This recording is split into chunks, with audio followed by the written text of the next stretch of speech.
question from a skeptic or a critic. They might also argue that these explanations or apologetics are putting the Book of Mormon in the realm of like undisprovable. And somebody might say like you could use this apologetic or technique to excuse any sort of made up text where those things didn't fit. What would be your response to that? Perhaps. I mean, did he know when he was writing the Book of Mormon, did he know all the biblical metaphors for each of all these individual animals and what they were applying to, the goats fleeing and all this stuff? I don't know. I suppose he could have if he knew enough. Again, that's putting a lot of, I, I couldn't have. If you had me to try to write it now, I couldn't have without looking at all the biblical studies and interpretations and all that stuff. So he may have been smarter than me. I'm not saying he wasn't, but I don't know that I could have done it. So, Mormonism with the Murph, where Larry Singh explores church history and the church's truth claims. Hello, everyone. Welcome back to my channel, Mormonism with the Murph, where Larry Singh explores the church's history and the church's truth claims. And this is part 2 of the series I'm doing with Jerry Grover on anachronisms in the Book of Mormon. Jerry, thanks for joining me again. Yeah, glad to be here. Yeah, you're looking very summery with that shirt on. You look like you're ready to go to the beach or on holiday. And we've been having a heat wave over here in the UK. It's been like 20 degrees all week, so it's been a really good Easter. And yesterday, me and my wife, we went to the zoo yesterday, and I am looking quite pink. So I look like I've been to the beach. You look like you're about ready to go to the beach. Well, I'm just wearing my anachronistic Hawaii shirt in Utah. Oh, that fits in well. So, in the last episode, if people haven't watched it, part 1, we talked about mainly Jaredite anachronisms that you would find in the Book of Ether. So we addressed many different anachronisms like elephants, and we also talked about infant baptism as well. And you showed how that's not really an anachronism, and if anything, an evidence in Mesoamerica. And today we're going to focus more on the Nephites, Nephites and the Lamanites, and the animals and plants and things that they describe. And Jerry's going to give his take on some of those anachronisms. So I think we'll just dive into your presentation. We're going to maybe briefly summarize what we went over in the last one, and then we'll dive into the main presentation of today. Okay. Yeah. Um, well, let's kind of go start into the presentation, then we can talk a little bit about the last one a bit. But first of all, we didn't really discuss too much, but the anachronism just means something that's out of place in time, right? So, classic one is Abraham Lincoln talking on a cell phone or something like that. Right. But but there are but they a lot of times people don't differentiate, which they should. Sometimes that would be a technological anachronism, right? Um, Sometimes people make arguments that there are cultural anachronisms or things that wouldn't be found culturally, right? Mm. And so you kind of differentiate. Those may be things that aren't such hard and fast anachronisms because they're not technological. I mean, technological means, hey, they didn't even have the ability to do this certain thing or have this certain thing because there was no technical capability, right? Whereas a cultural one might be, oh, it's an anomaly, meaning it may not be anachronistic. It may just be an anomaly. Um, People kind of say, for example, well, hey, a record of plate record isn't. We haven't found that like amongst the Hebrews, but we have the technology was available to make the plates and write on Mm. plates, that kind of thing. So it would just be maybe a Sort of like one-off. an outlier versus Yeah, an anachronism per se. You're saying that the technology was there to make the record in Mesoamerica, and if they came from the old world and you believe they had the brass plates, then that would also be an influence. They would have that knowledge to make a record like that. So you're yeah, saying, yeah, the resources were there. It's just an outlier for what we have in Mesoamerica. yeah. And some even make the argument that the brass plates themselves in the old world, hey, we don't have the Hebrews, the Jews making that kind of record either. So the brass plates, they would say, is anachronistic. Well, it's not necessarily anachronistic. It's just an outlier.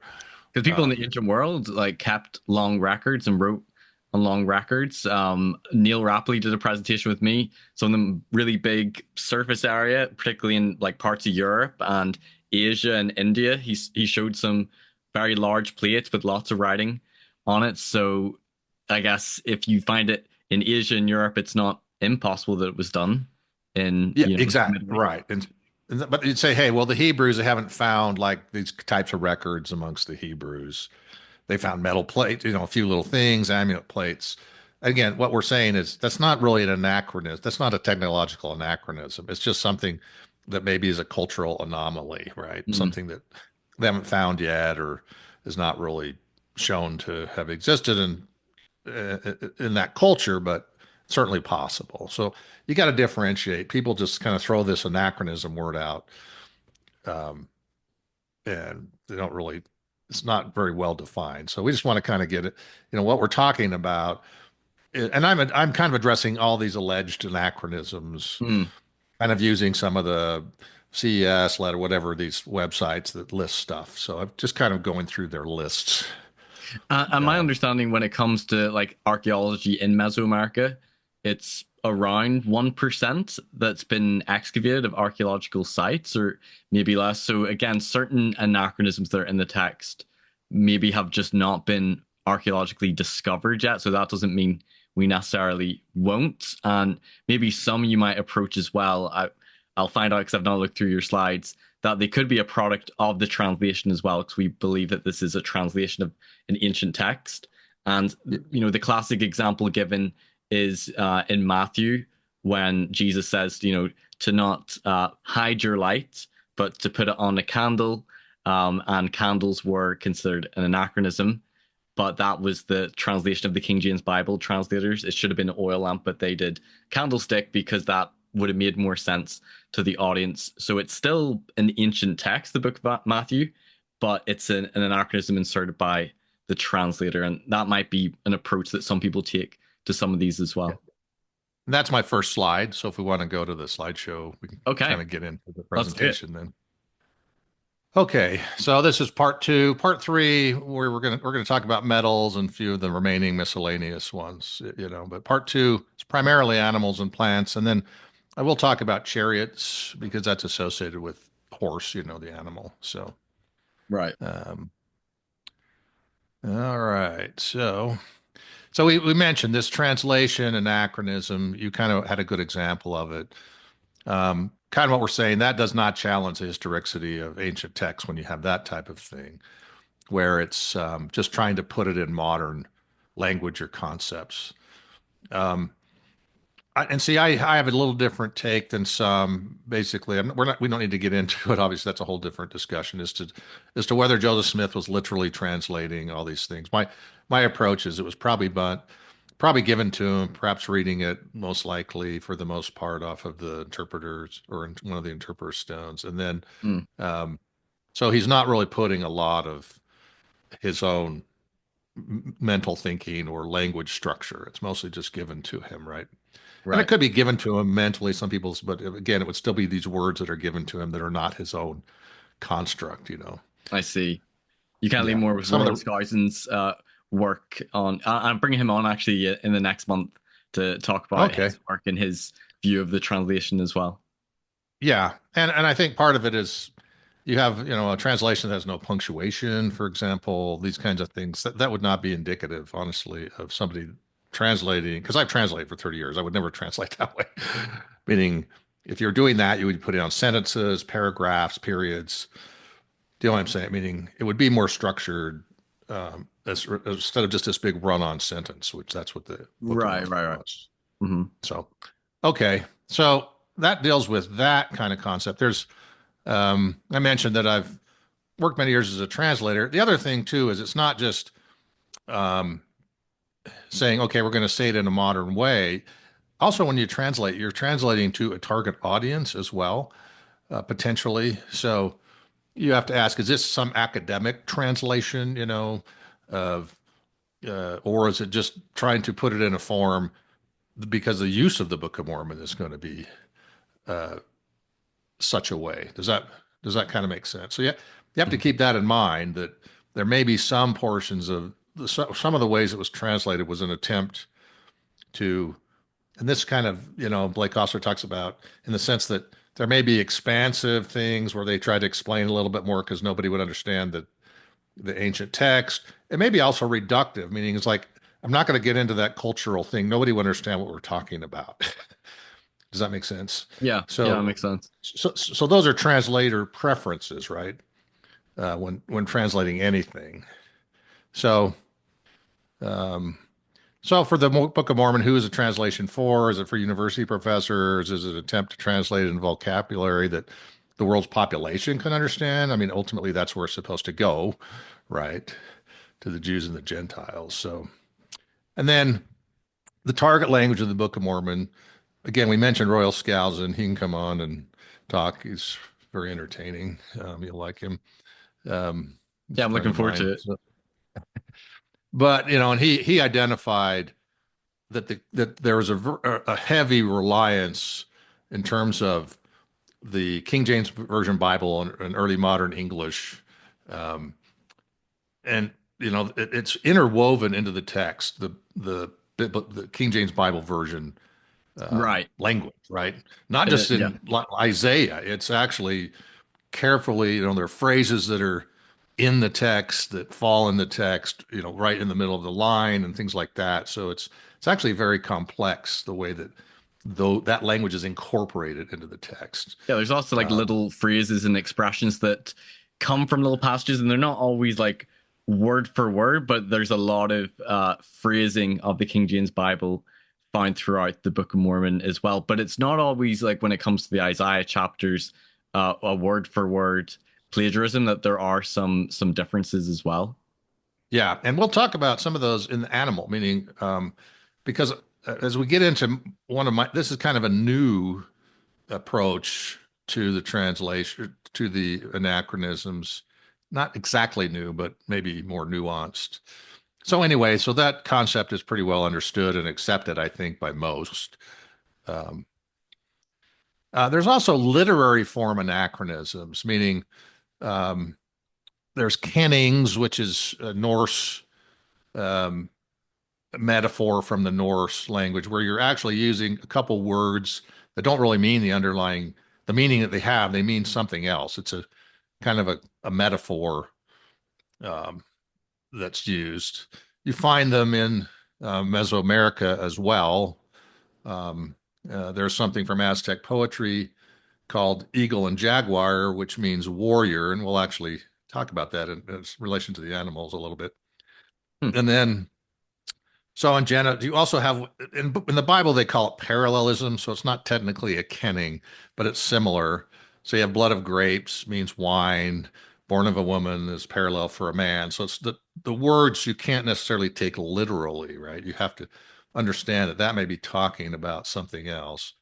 Silver and gold is one in the Book of Mormon that seems to be, not that there isn't silver and gold mentioned, but a lot of times when it's used, it seems to be used. I didn't really call it a kenning. I earlier in 2015 I called it a pairing, a couplet. Um, Others have now called it a kenning. I didn't call it a kenning because kenning really implies that it means something totally different. So silver and gold might be valuables, which could include silver and gold, not necessarily Right, like their riches, being there. their possessions. Right. So I don't think it's a true kenning in that sense, but it's okay. Other people have called it. Brant Gardner called it that, which is fine. Okay. Um, Horses and chariots may be another one of those terms or concepts. So, um, and then we're going to kind of get into this whole issue. People call it loaning, right? Where um, they've using their own words to describe an animal, like the Greek horse of the river for hippopotamus, right? That's not really the name of it of the people that were there, but when the Greeks encountered it, that's what they called it. It'd be like there's not and they're not doing it. The Book of Mormon does not indicate there's any like transliteration, like in English we have a pizza, right? Well, we've just taken the word, loaned it in, and kept the same pronunciation of it, right? You just don't see that in the Book of Mormon um, of any New World languages that we know of. So, And isn't it also true? Was it, the Aztecs who said as well when the Spanish came of their horses, they called them deer? yeah, yeah, and we'll actually talk a little bit about that. Okay. Um, So the unique thing that's going on that I don't think people have really appreciated that much is that you have a reference to the old world animal or plant that's from the black brass plates. Um, you cannot consider that a candidate for an anachronism. So, for example, they're quoting Isaiah.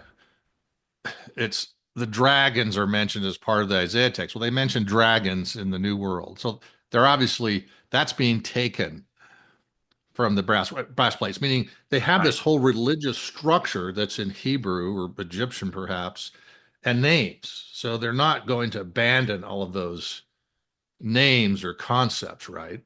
So that's one of the reasons that they're probably applying these old world names to different things because it's still part of their culture is these old world animal designations, for example. Does that make sense?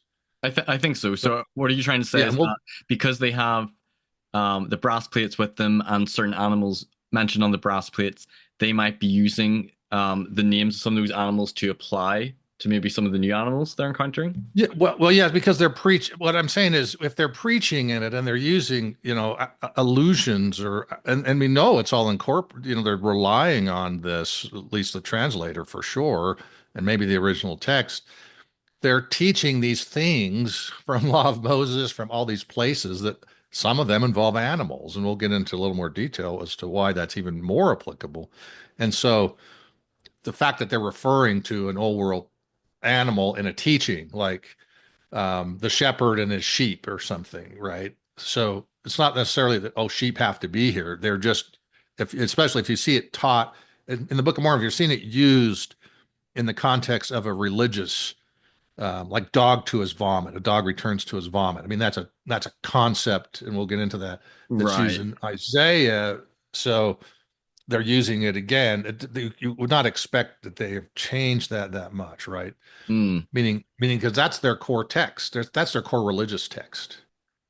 Go Right. I ahead. don't know if you mentioned this in your presentation, so sorry if I'm stealing your thunder, but I remember Brent Gardner giving the example of when I talked about Alman Amulek, it was something to do with that passage, and then was it the prison guards or something fled, like how a goat flees from a lion? I'm probably butchering that verse, but it's Yeah, I've something got like that. I've got that example later on. So okay, all right. Well, we'll save it for that then, because I'm butchering it.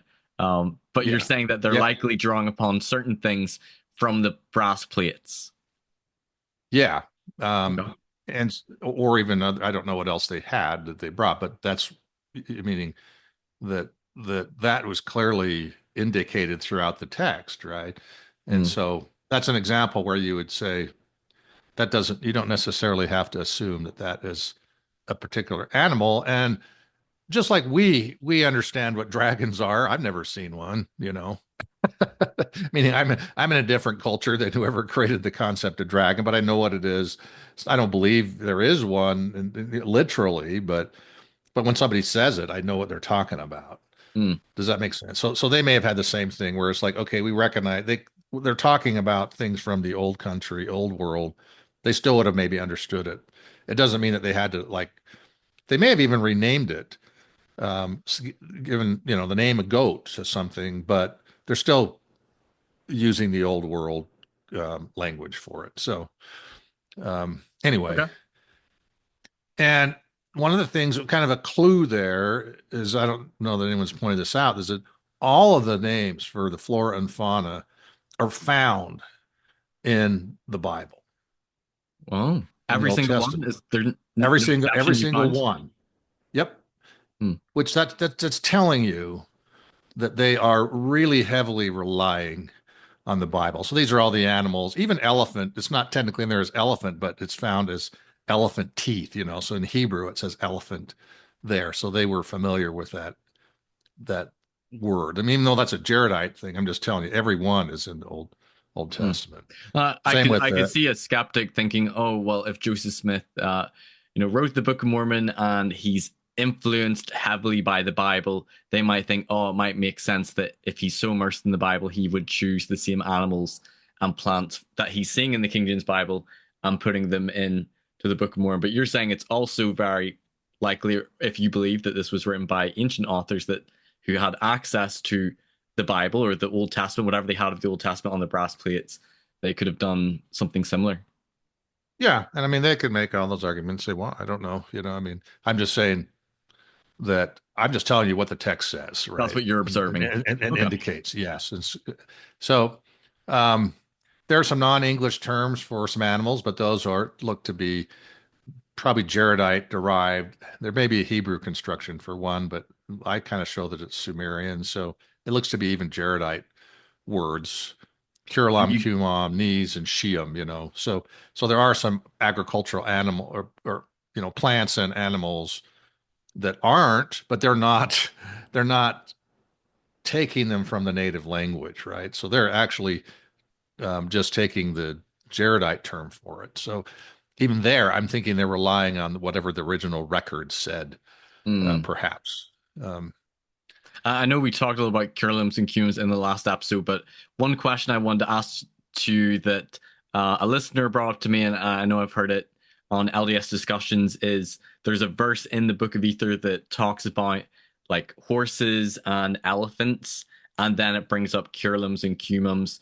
And certain apologists have taken the position that horses and elephants are either a lone shift or a translator's anachronism. Either it's like a functional equivalent of an elephant or a horse, pausing that was not an elephant and a horse, so maybe like a loose translation.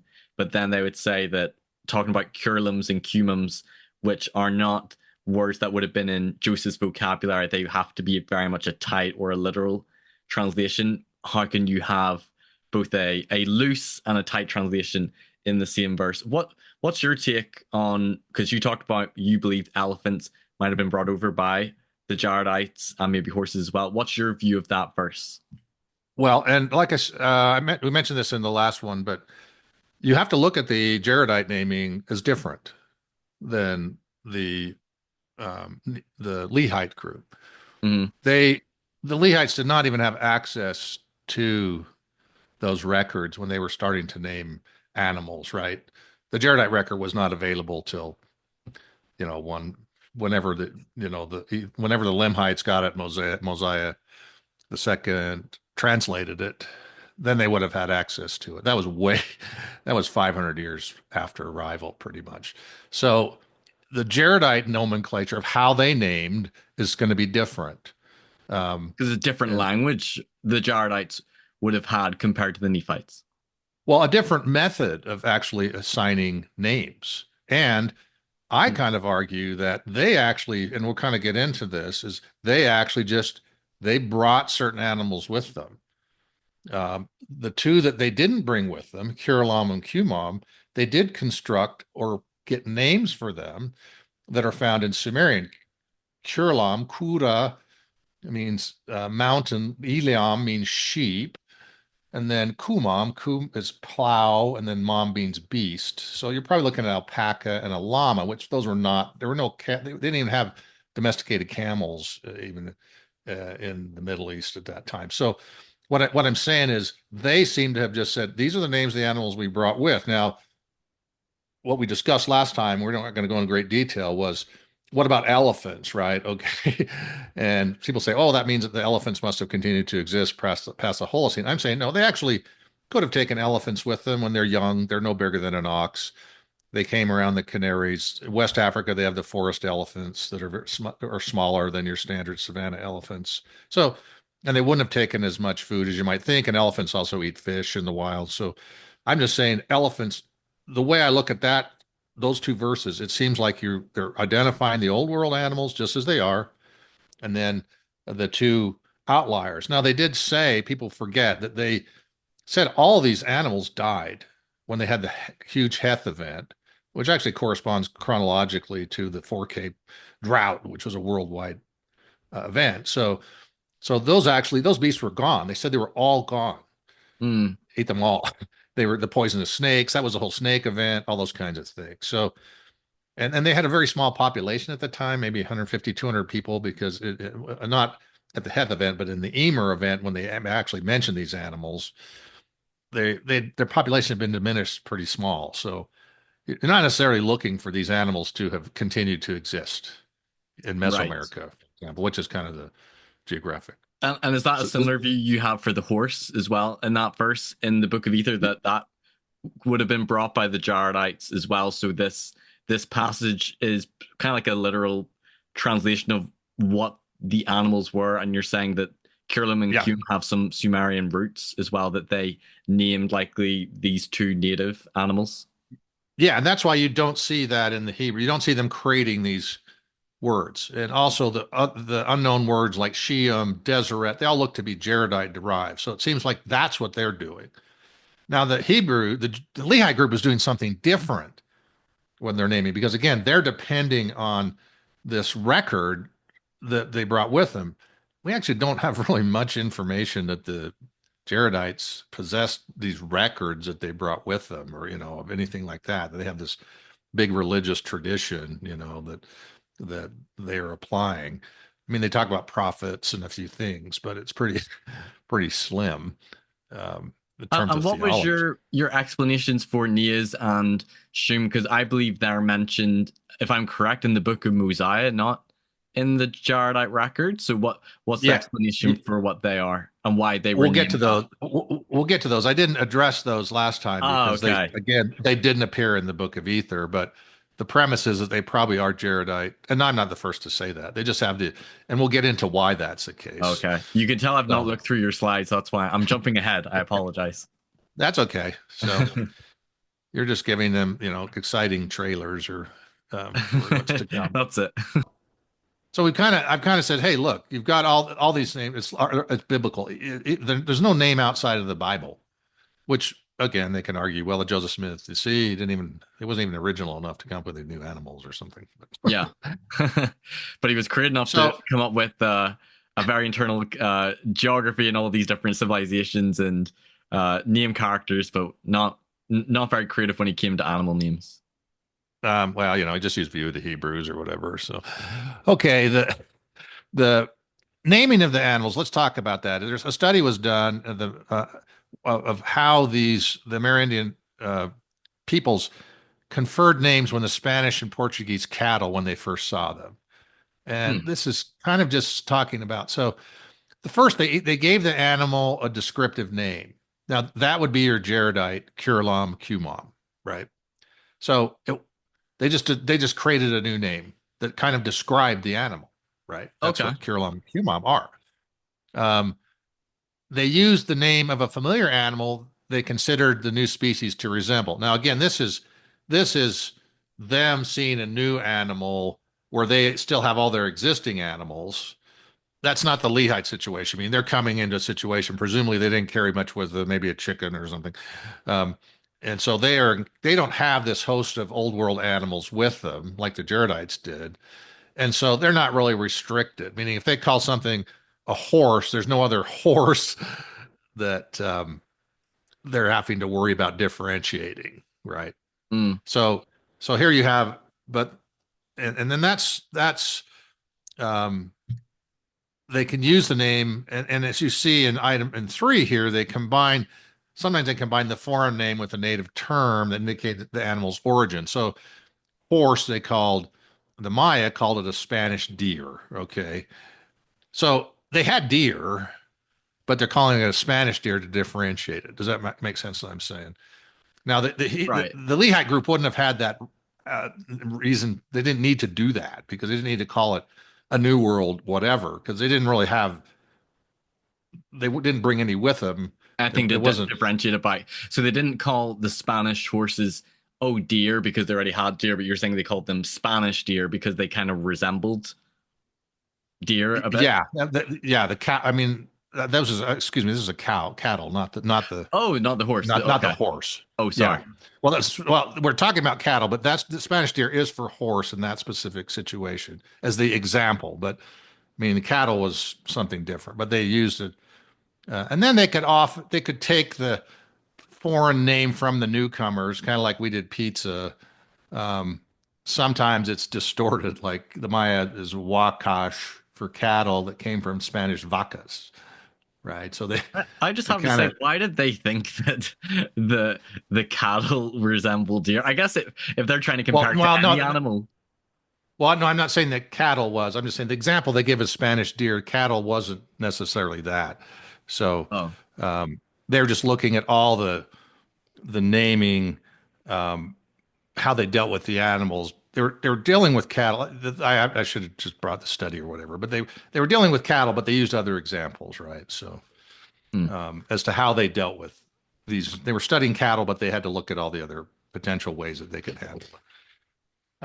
So, like I said, Jaredites is method one. The Lehites, we'd say, kind of used two and three. They used the name of a familiar animal that it resembled, but they also had to kind of use three, not a nuanced form of three, in the sense that they, like I was talking about, they had this religious record that they also had to keep under consideration when they're assigning a name to an animal. Now, we'll get into that. Is there's a religious connotation or a religious function. So, and just as a brief summary, these are just slides from last time. We'll just pop through them. As we talked about the Jaredite animals, that was their approach. We talked I thought it about was just interesting elephant. last time you said that swine is only really mentioned by the Jaredites because they wouldn't have been under the law of Moses with the Yeah, as eating eating is from for a pork. food. Yeah, the word sow is mentioned, in the Nephite record, but in the context of a sow wallowing in the mire. Again, one of these Old Testament kind of metaphor type things, Okay, yeah. probably. I mean, or even New Testament's a New Testament, but probably, I think that probably is somewhere in Old Testament that we don't have, maybe brass plates, because it's related to dog to vomit, which we have in Isaiah. So there's some Hmm. that maybe we actually are brass plates metaphors that we don't see in the Old Testament. That also has to be something you kind of might have to look for. We know at least some of the books that are mentioned in the Book of Mormon, certain books being on the brass plates, particularly like Zenos and others, aren't in Hmm. our Old Testament. Exactly. So there may be some phrases that were there that aren't found in the Old Testament. Again, this was just trying to show that your elephants, they wean at 2 years of age, so they could be transported at 3 years, and they're not very big, no bigger than an ox would be. So they could have taken, the Jaredites could have taken elephants, domesticated elephants. They were, at least my pathway has them going around West Africa. There were forest elephants there that and elephants were domesticated 2500 BC. That's the latest. It could have been earlier in the Middle East where the Jaredites probably came from. So I'm just saying, elephants don't have to be here native, right? They could Uh, have been brought and with. again, And I think elephants that, are just mentioned in the Jaredite record in the Book of yep, Ether, not anywhere else in the Book of Mormon. yeah, and you would expect because they all died too, the ones they had. Hmm. That's what they said. All their beasts died.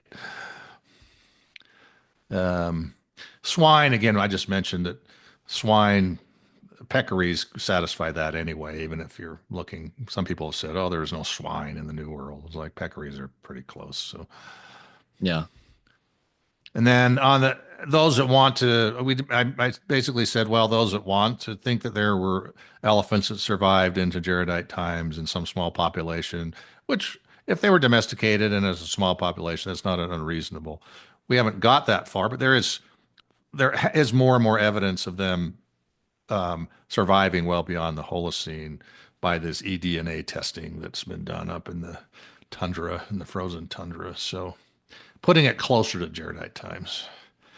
So I guess the science is, if one is inclined to think that's an approach, then the science is moving their direction. And we'll talk about horses too that way. But I'm saying I don't look for that. I don't think that's what's going on here. I'm looking at the way that they named things. Okay, honeybees, the same thing. We kind of showed that there were honeybees in the old world. Didn't even say they took them, but even if they did, there's honey bearing bees in the new world. So, um, which in the again the name that they gave that was assigned was you know uh, kind of pens out to be a bee that was taken across the ocean, something like that. That's very So interesting. yeah. Wow. Okay, so now we're getting into where kind of what we are alluding to, where we've already said, okay, they're relying on this religious text for their religious concepts, their religious stories, their religious metaphors. They actually relied on animals much more than that because their law of Moses rituals and sacrifices required certain animals, right? So the scripture said they had to have a lamb or they had to have sheep. They had to sacrifice the thing. Right. So they had to assign a name that would match the law of Moses to an animal, whatever it was, right? In the New World. Um, and does that make sense what I'm saying there? So Hmm. there's some ones they couldn't afford not to call something. I mean, they had to if they had to sacrifice a sheep, they had to identify this is a sheep. It, they were forced to actually, and on Use initial that arrival, name. right? Right. Yeah. Okay. So, and then evidence from Brian Stubbs' work indicates that's exactly what was done. That you find among animals and plants, they're derived from um, Semitic language, at least, probably Hebrew. He gives a lot of examples, even Aramaic, and so you have all these animals in the Judeo-Aztecan language family that he's found with Hebrew roots or etymology What's that your to do, thoughts on his work? Because I know whenever I interviewed Brant and read through his book, his sort of thesis is that very quickly after the Nephites and Lamanites arrived, they would have really adopted the native languages and they would have been speaking in Hebrew. This would have been more like this scribal tradition they had. Um, so he doesn't know what to make of the Udo Aztecan because it seems to suggest that maybe it had an influence in Mesoamerican languages. Like, what's your thoughts on yeah, his work? it's just Judeo-Aztecan. That's the only place you really find it influenced. Brandt has other reasons. He thinks that the geography doesn't work, but I think there are actually two camps there. That the Judeo-Aztecan actually came from Mesoamerica, went north. Hmm. Some say that it went south, but that's really a geographic issue. Plus, you had migrations of Nephites up to Mexico City Right, area. like in the Hagoth Book of Alma. Hagoth left along the coast. You find U.S. Tekken along the coast. So I think that's still, and again, it's hard to tell where languages were or weren't Yeah. um, when there's no writing, right, to tell you that. Do you see it So as I'm like, just saying it looks like, this theory, this premise that they were incorporating, Brian Stubbs' work, which he wasn't doing it for that purpose, mm, does indicate that's the case. And actually, if you look at the ones from Egyptian, it's actually kind of curious that he has because those seem to be all like sacrificial or ritualistic things. So mm, probably Brandt's right in the sense that Egyptian was maybe limited to just a certain elite class, right? The Hebrew seems to be coming in as an infusion, and meaning they did understand they intermixed some, but they also had their own language. That I mean, it's a lot more. You can use analogies now where you have the Italians coming in as a group. Well, they still spoke Italian in Little Italy for some period of time, right? Even two or three generations.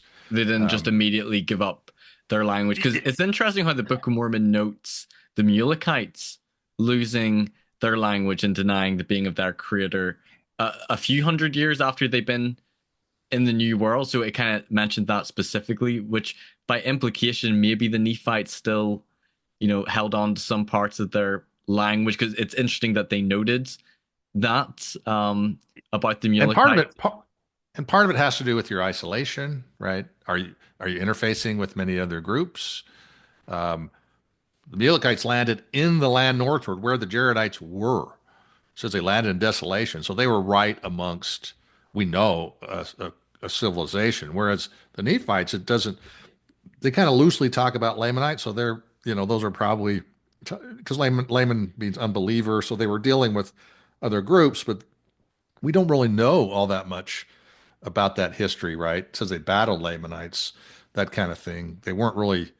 It doesn't look like they were just uh, interfacing and incorporating them too much. Meaning there were some outlying people. Their population growth indicates, yeah, they were incorporating some other people, but so we don't the language, how much the language would have they would have taken their original language into the lingua franca. I think what Brian is saying is there was an infusion. You see it. It's not in every word. It's not in everything, but you see Mhm. there was some infusion of terminology. So these would be the animals. These are the plants that show that same characteristic. Um, but Brian's work is out there. It's on my website. Anybody can download it. It's there's been some critiques of it, but really they haven't really addressed. They've kind of taken a few words as, oh, we don't, that doesn't work too well. But honestly, I haven't seen really any. There have been critiques, but when you actually look at it, they didn't even read the book. One Mm. says, "Oh, why didn't he use Nahuatl?" It's like, well, he did. He called it classical Nahuatl, so heavily. Well, So, can so, I so ask all this? these linguists didn't even read it. Can I ask this question then? I should probably bring Brian on. I think I've tried to reach out and not gone through to him, but I need to read more of his work. I don't know a whole ton about this, but if he's seeing in some of these Native American languages, the Urdu, Aztec, and some links to Hebrew, does that then support that there would have been some form of Hebrew speakers in the New World? Is that sort of what this would support Well, then? they would have spoken some mixed something, which is what you would expect. I mean, they're coming in with a language, they're then integrating into the overall Mesoamerican population, not everywhere. I mean, they're only in certain locations, right? And no doubt they even had dialects amongst themselves over 400 years. I dare say Ireland, has just perfect. Everybody speaks Oh the no, we all talk the same in Ireland. No, I'm kidding. Definitely yeah. not. Yeah, I'm just saying, even there, right? So these are linguistic expectations. Mm, Partly what you have in the Book of Mormon is a lot of that is they standardized it. The translator standardized it. He's not the names are standardized. mm. Hebrew names are standardized. They're not using different pronunciations, even that they had amongst the Hebrew speakers, right, of dialects and things like that. So you're looking at a text that has been standardized, where you do have Hebrew names. They're Because using Benjamin. it's one critique that often we hear about the Book of Mormon is there's no evidence of any Hebrew writing found in the Americas. Well, at least in Mesoamerica, there's some disputed artifacts that Heartlanders say there is in Heartlander. But that's one Well, that's criticized. There's no evidence of Hebrew writing, but it's interesting that you find some like with the Udo Aztec and some perhaps infusion of the Hebrew language. yeah, and there is actually some,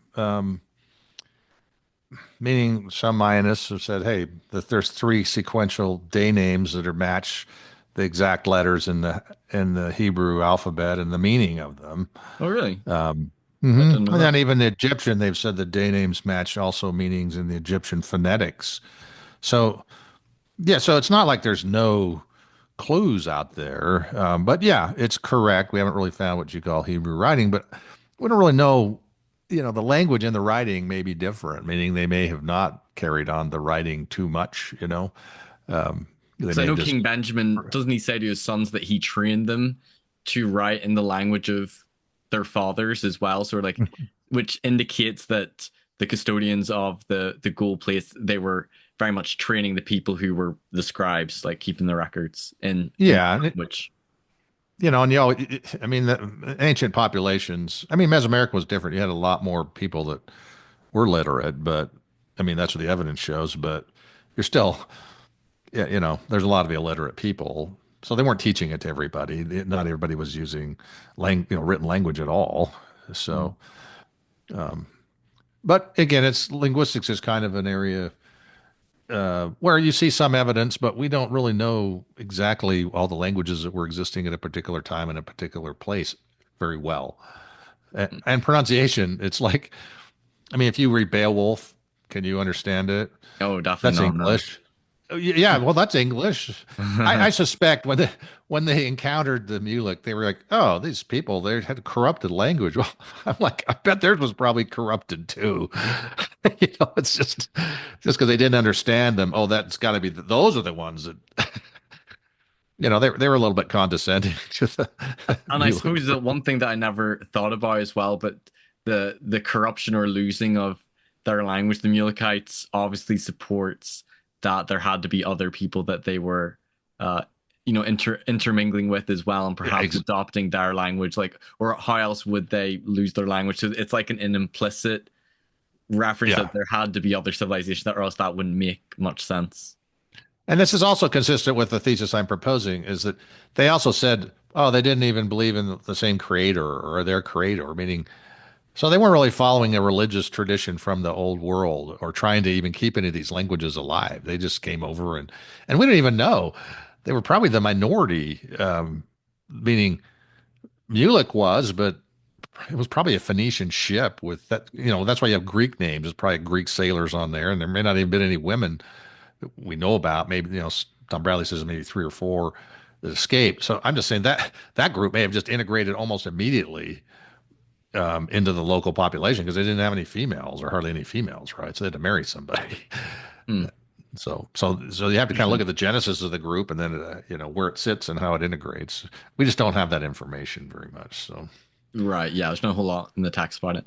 Okay. So again, the Lehigh group had these constraints of that they had to provide religious-based names.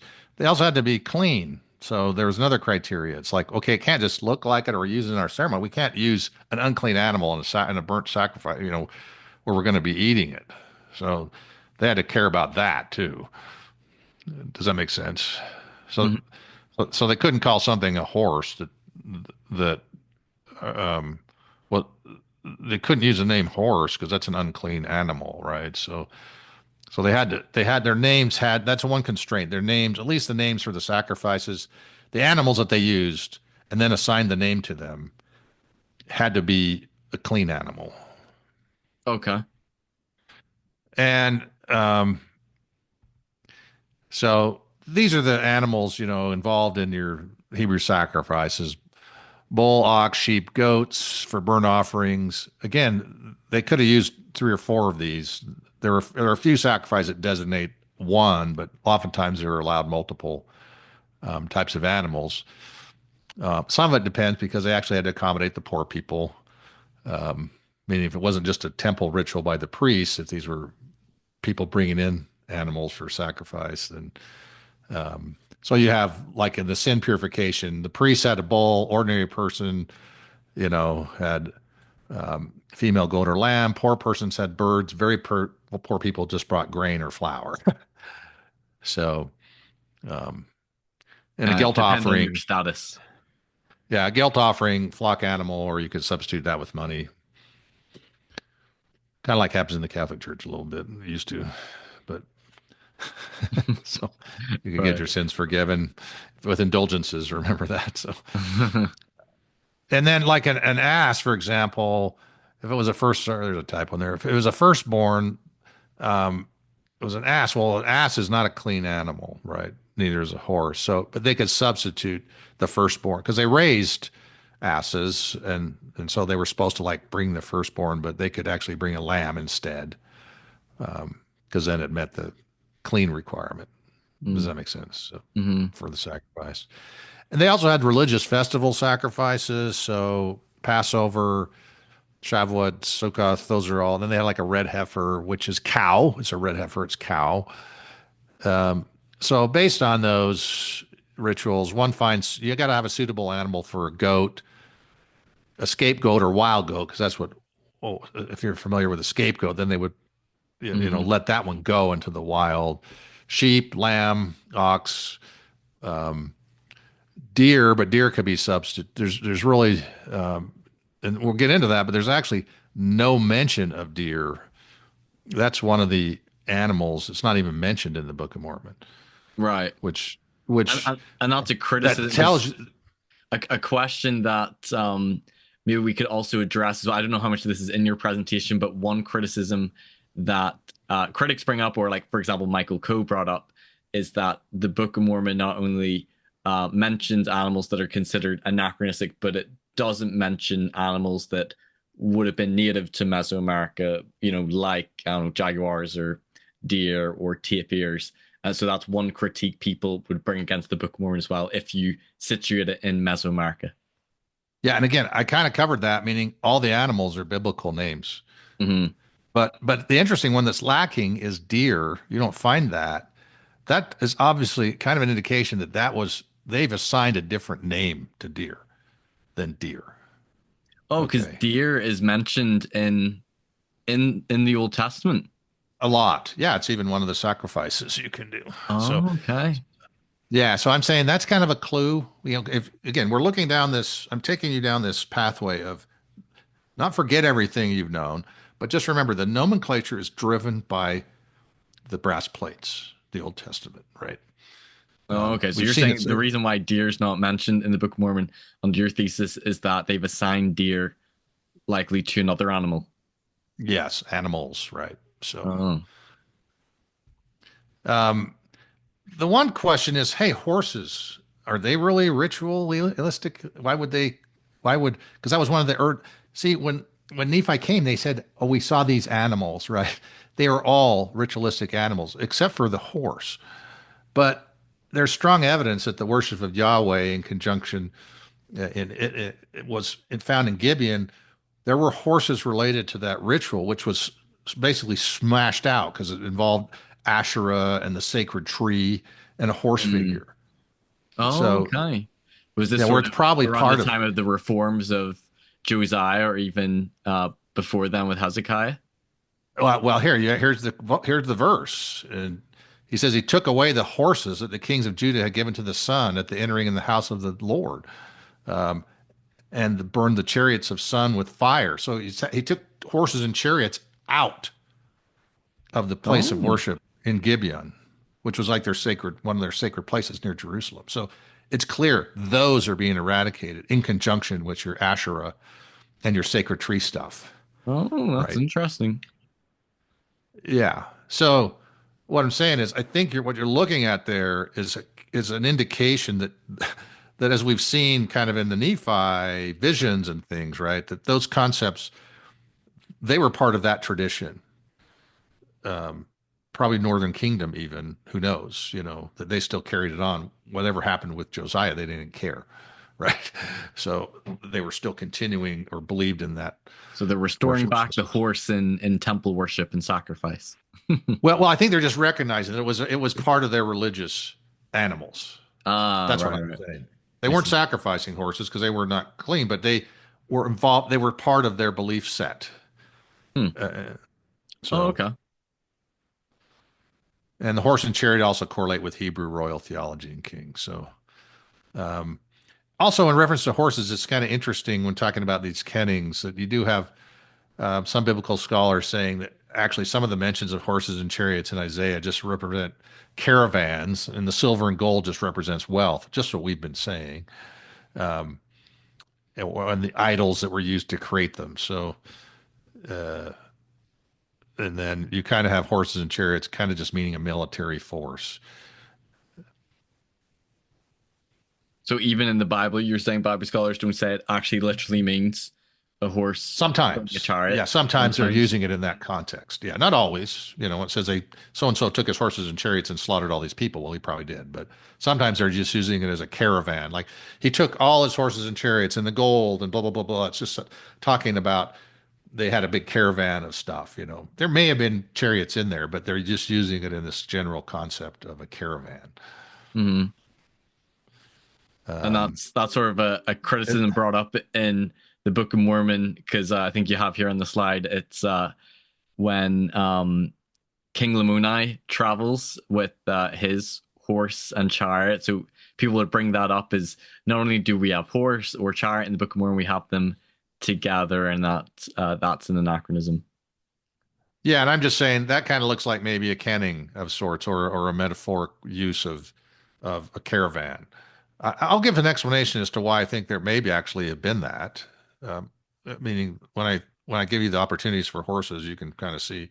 So um, again, you kind of it's basically Lamoni when he's on the way to meet the father Lamoni, where he's going to see a caravan. He didn't actually the first time he loaded up to go to land of Nephi, he didn't actually go, but it's a base, and then you have Lamoni seeing this caravan that was going to Middoni to rescue these other missionaries in prison, which basically you're looking at bribe material, right? Just to get them. It says to give favor with the king. It's like, well, you're just bringing him stuff that you're going to give him and buy these guys out of uh, captivity.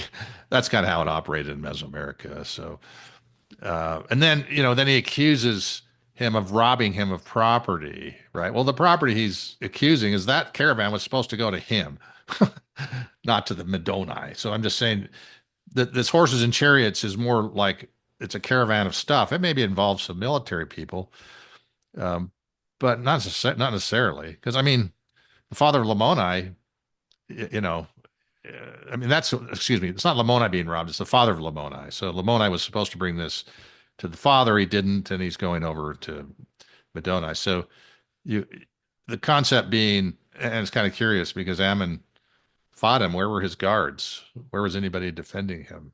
He was just Mm. by himself, which he wasn't as powerful as he thinks he was, because later on they still had to take the stuff over to the king of Middoni to get them, you know, to find favor, bribe to get the king to release the three other Sons of Messiah missionaries. So what I'm saying is that in that context, the caravan would make sense, right? It's not that would be is like he's not having to take some military things. He's taking goods and stuff, right? He's not going to fight the his father, right? When he's going to Nephi, he's just taking him stuff, right? He's got a caravan of sorts. So, It and when says, you say caravan, obviously we have our modern caravans, which people are thinking of. But do you think it's referring to some sort of other wheeled contraption? I've heard some well, I'm apologists just say saying, it might I be. don't think it has.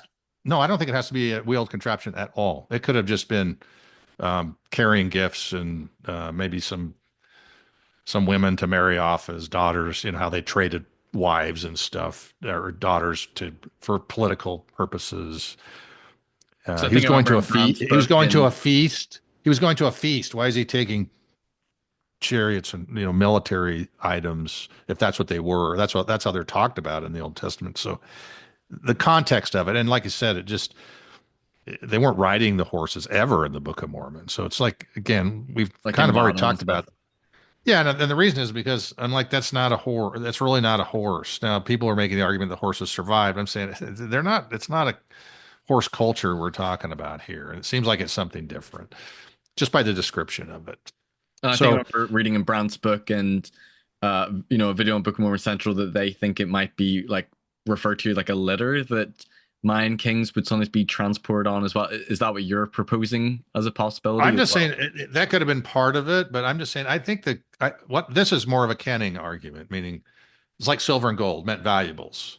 I just think when they said that the horses and chariots, it just meant a caravan of sorts of them taking stuff, maybe having some military, like in the Old Testament, maybe a military. I mean, they had a few people to protect the goods, right? That they were taking to bribe, so or the valuables, Quetzal feathers, whatever they have ended up being. Because these were the Lamanites were not, they were kings, right? Who exerted power, and you had to you know, get in their favor. How Ammon, then he offered a daughter to Ammon, right? Once he probably recognized he was some sort of royalty in the Nephite world, so he offered him his daughter to marry him. That kind, you do that when you're trying to do an alliance, right? Mm.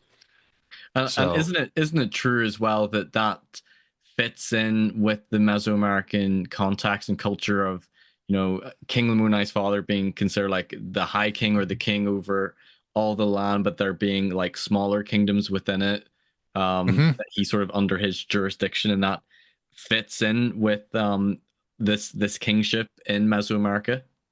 Yeah. Although I'm saying he's in this situation, he thought he had a lot more power than he did in the sense that he says, "Oh, okay, Ammon battled him, is going to kill him." He says, "Okay, I'll I authorize the release of these three, right, Mm, other missionaries where they were going." Well, they still had to go find favor with that king. Even after he said it was okay to release them, that king was not going to release them without probably bribes, right? So mm, they took their horses and they took the caravan over to them to Middoni, and right.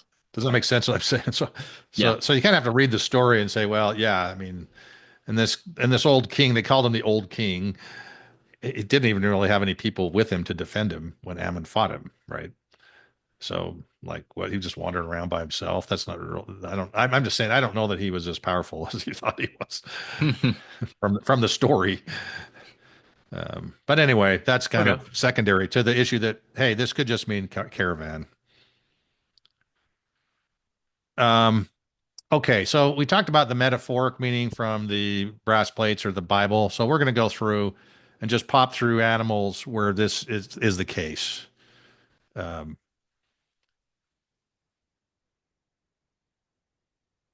so like vultures in the Bible, vultures are unclean. God forbade the Israelites to eat birds of prey, declaring them, filthy. They're contributed to dishonorable death in the Old Testament. Um, and there are all these examples of vultures, right? Uh, in the Book of Mormon, you don't have a lot of reference to them, but what you do, it's talking about devouring King Noah. Remember, this is the prophecy of Abinadi and symbol of death and judgment.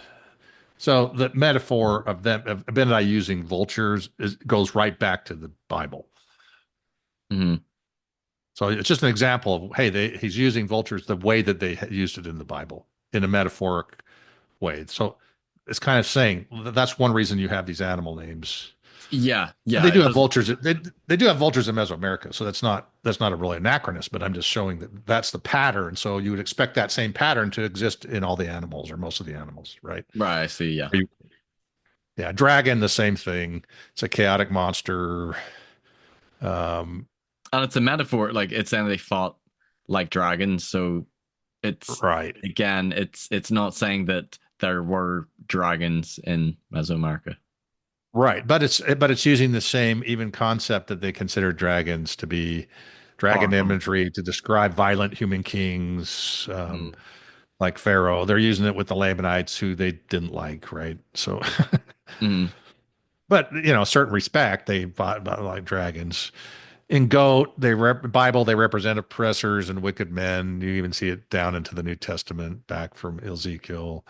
And in the Book of Mormon, this is the thing you referred to, where it says Alman and Amulek, where they're using goat in a metaphorical name. It's they were the ones that fled before Alman and Amulek, the two lions, which we'll talk about when the prison Right. fell. So, Right. so Right. Right. Yeah. yeah, so they're using goat in the same metaphoric way, um, literary way. Dogs in the Bible, dogs devour the bodies of wicked, suggesting a role in dealing with the dead. Also, prostitution because they washed in the pool in Samaria where the prostitutes bathed, and the dogs licked up the blood of this guy, and um, the dog will lick up your blood. And then dogs in the Book of Mormon, you have Mosiah, King Noah, and his followers be devoured by dogs. Dogs mangle the carcasses of the wicked people of Ammoniah.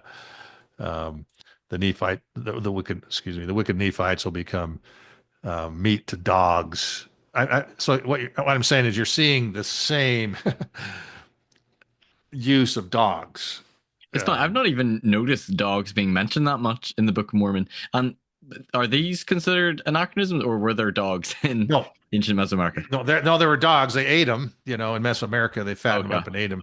Yeah. So again, these are not all anachronisms, but I'm just trying to show you this is the pattern. So when you Right. look at things that they call anachronisms, this is what's also happening with those. Mm. So that they are using that they had to have an animal that okay they had dogs but they didn't say they didn't have um, these other animals they still had literary reasons to actually have that an animal of that sort named that a Right. I biblical name see. which I Okay. kind of showed you all of them are from the Bible. So Hmm. ass in the Bible again, there's even um, uh, fall by the wayside, covet. You shouldn't covet your neighbor's ox, ass, or anything. Um, there's also the story of Balaam, who was, they actually use the term dumbass. Ass in the Book of Mormon talks about ass that belongs to his neighbor, coveting the neighbor's ass. That's really Abinadi kind of referring to the Ten Commandments. Hmm. Abinadi talks to the wicked people like before a dumbass. So they're using, again, they've got to have a word for ass to make sense of their religion. Hmm. Worms, same thing, eaten by worms, consumed by worms, is a depiction of terrible and everlasting punishment.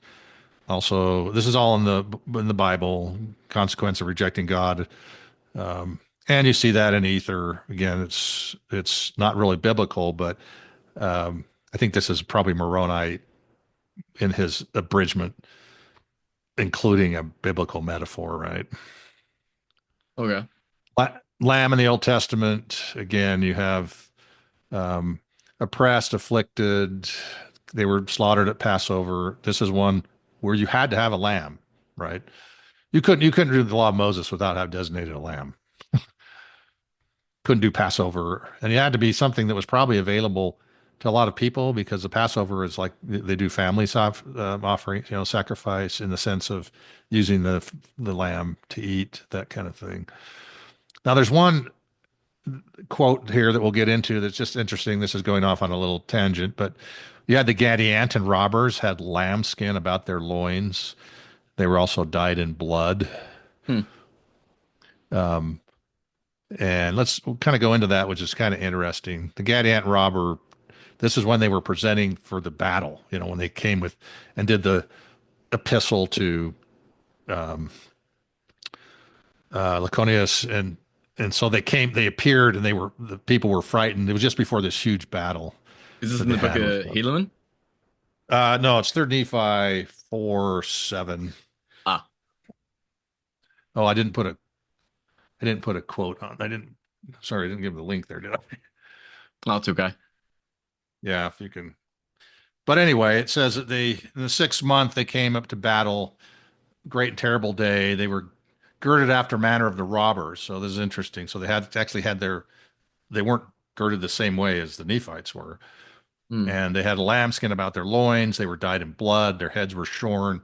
They had head plates upon them, and a great terrible was the appearance because of their armor. They also had other armor in addition to head plates. And what's going on here partially is you kind of see that they're actually showing up with lambskin, blood. It's actually kind of sacrilege to the Nephite religious tradition, right? Hmm. Um, and the date is also because I do have a pretty, accurate now with the chronology I've published. You can actually kind of tell when that actually happened. Um, Almost like mocking that would have been considered like lambs would have been used in ritual animal sacrifice, blood sacrifice, and they're wearing it, yeah, the lambskins about their loins with the blood as well. yeah, and their heads were shorn, like the priests in the Old Testament talks about the priests shaving their heads, and then it's also it's a 6th month in the coming to Christ calendar, but actually in the reign of Judges calendar, which was still running concurrent, it's actually a New Year's Day under that lunar calendar. Which I mean, it's not they don't give the day, they give the month, but you actually have New Year's falling on that day in that particular year. So so it's kind of that's the a day where it's a day of judgment for the Hebrews. At the end of it, there's also they pray for forgiveness. They open the heavens, and you actually see that came to pass. Armies of Nephites, when they saw, they fell to the earth, cried to the Lord, they would spare them, deliver out of the hands. So there's actually it looks like some New Year kind of concepts or themes going on there. And then the other thing is in that calendar, in the Mesoamerican calendar, those two dates. Um, the meaning of those days are jaguar and eagle, which are the highest rank of savagery among the Teotihuacano warriors, which the Gadiantans were affiliates of the Teotihuacanos. That's kind of the Mesoamerican model. I mean, they were influenced by them Mm. and probably provided even resources to some extent. It's also interesting in the Guatemalan calendars, Highland calendars, where they were originally located. It's protection from those days mean protection from predators, and when forgiveness, the second day is forgiveness can be sought. So it kind of almost matches some of the other themes. I don't know. That's a bit speculative, but it was interesting. Mm. Okay. Then if you look at what was described, This is what the Teotihuacano warriors wore. Um, they wore loincloth, stepped loincloth. Um, they have cotton armor. Depictions have dripping fluid, or which is just consistent with description of the Gadiantans being dyed in blood. Part of the Teotihuacano warrior equipment was platelet shells, helmets, just like they said, head plates. So they're hard. They had a hard plate helmet. Um, that's a good description. And so anyway, so what I'm saying is the Hmm. description giving, this is kind of nothing to do with anachronisms, but it actually is very consistent with what the Gadiantans, you would have expected them. The way they describe them is what you would expect them to look like I with remember them. actually I did an episode on like Book of Mormon evidences, and I found it quite interesting. This is, again, coming from John Sorensen and Brant Gardner. I was taking some of this from, but a lot of the Nephite armor is quite consistent with Mesoamerica warfare. The description of, breastplates and head plates and Mhm. like thick, like furs, like animal clothing as well, being consistent with the armor of the Mayans. And you're saying specifically the armor described of what the Gadianton robbers were wearing is very similar to these But Teotihuacano warriors.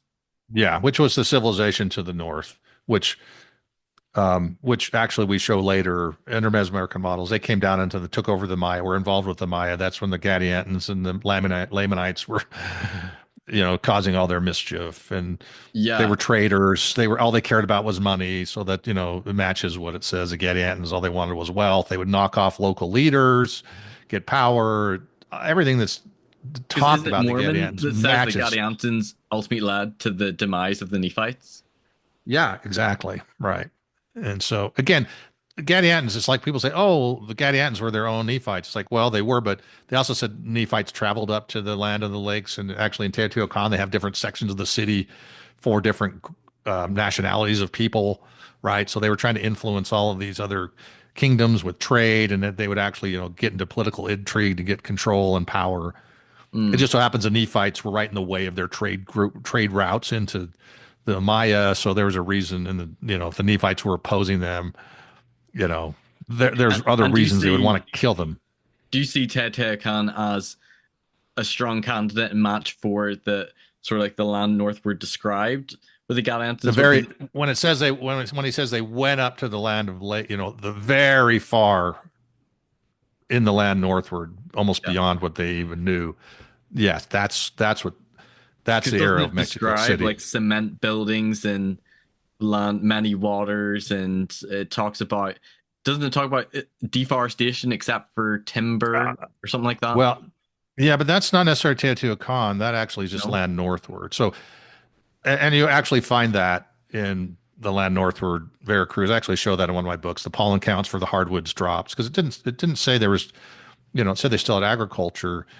That's probably one of the reasons the Jaredites were fighting, is because they had, there's no arable land left. They'd cut all the trees down, they'd planted everything, they had more higher Mm. population, and then they were fighting for resources. That's what civil wars are usually about, Okay, so or not maybe fighting anciently. exclusive to Teotihuacan, but Teotihuacan had a lot of cement buildings in that city, didn't Well, it?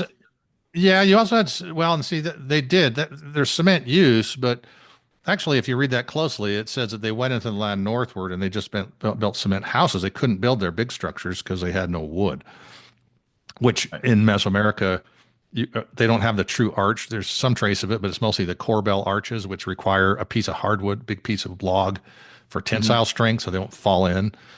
So that it actually matches what you would expect of the deforestation that occurred in the Veracruz area, which is documented. Teotihuacan might have been involved. A lot of people say, "Oh, they made all this cement buildings. That's why they deforested." It's like I don't. That's not really what it says. It says that they just didn't have. There was a large population there, and it was long before Teotihuacan, meaning when that's what some of the struggle with saying. Well, Mormon was just projecting back, trying to make Teotihuacan fit that. I'm just saying, well, Teotihuacan kind of started in 100 BC. Mormon is talking about further back than that. He's talking about the people that were there before. So he's talking about the Jaredite groups, the Olmecs. And so you can actually see where there's deforestation. There's still agriculture going on, but the trees are gone. That's from pollen counts in cores and lake cores in the area where they do pollen counts, so they can actually see what things are gone. So if That's a I whole understand, are nother. you saying the Teotihuacan, they believe that sort of that city, that civilization was built up around 100 BC, but is Mormon writing about this in Third Nephi? So this would have been obviously before then, around, I don't know, like, Well, he's kind of projecting back some where he's saying, the people went up there. They also had deforestation. I'm just saying that when he talks about the deforestation, he's talking about the people that came before, right? That's different than the ones that went up like to Mexico City, where the lakes, the Mexico City is just built on lakes or lakes. So that's the hmm, lakes they're talking about. So, okay, yeah, so and that's a whole discussion in chronology. I mean, that'd take an hour or two to go through how the right, chronology all works in Mesoamerica and what the data shows. But what I'm saying is it pretty much matches what Mormon said: deforestation okay, and okay. the cement. The use of cement was they didn't have any really trees or anything left, so they had to use some kind of cement and things. But they just did their small houses, and So I you're show saying this you that. description in the land northward, this isn't really just referring to Teotihuacan, but even the land more northward than that, up until probably where Mexico City region is.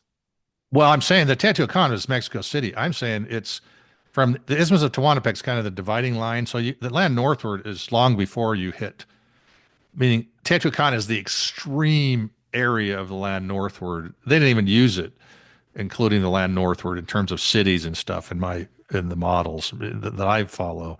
And so it's technically in the land northward, but not really within the boundaries where the Nephites lived, right? Because they use land northward to say we lived in they settled the land northward and lived there, and their final battles were the land north. The final battles were not up in Teotihuacan; they were further down into the Tuxtlas, Hmm. that kind of area. So he's kind of saying they were clear up, they were land northward, but they were way out there.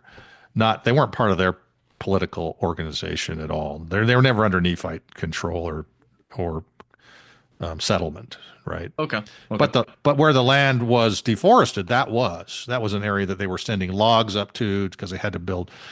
They didn't have any wood. So anyway, Okay. kind of a diversion off of it. Yeah, sorry about that. But generally speaking, the kind of the Gadianton culture is basically Teotihuacanos or Teotihuacano influenced locals because they would get local groups, local people. Didn't settle really. They would just have traders and trader warriors. They could bring armies down, but they weren't. That's not where they lived. Right. Okay. Okay. Again, so we have the worms. Um, Also, you have the whale. This is also you do see a little bit of it in the Jaredite stuff, where in the Middle East you had this serpent, sea monster, representing chaos as the crater that the hero had to overcome when they came across the waters. That no monster of the sea could break them.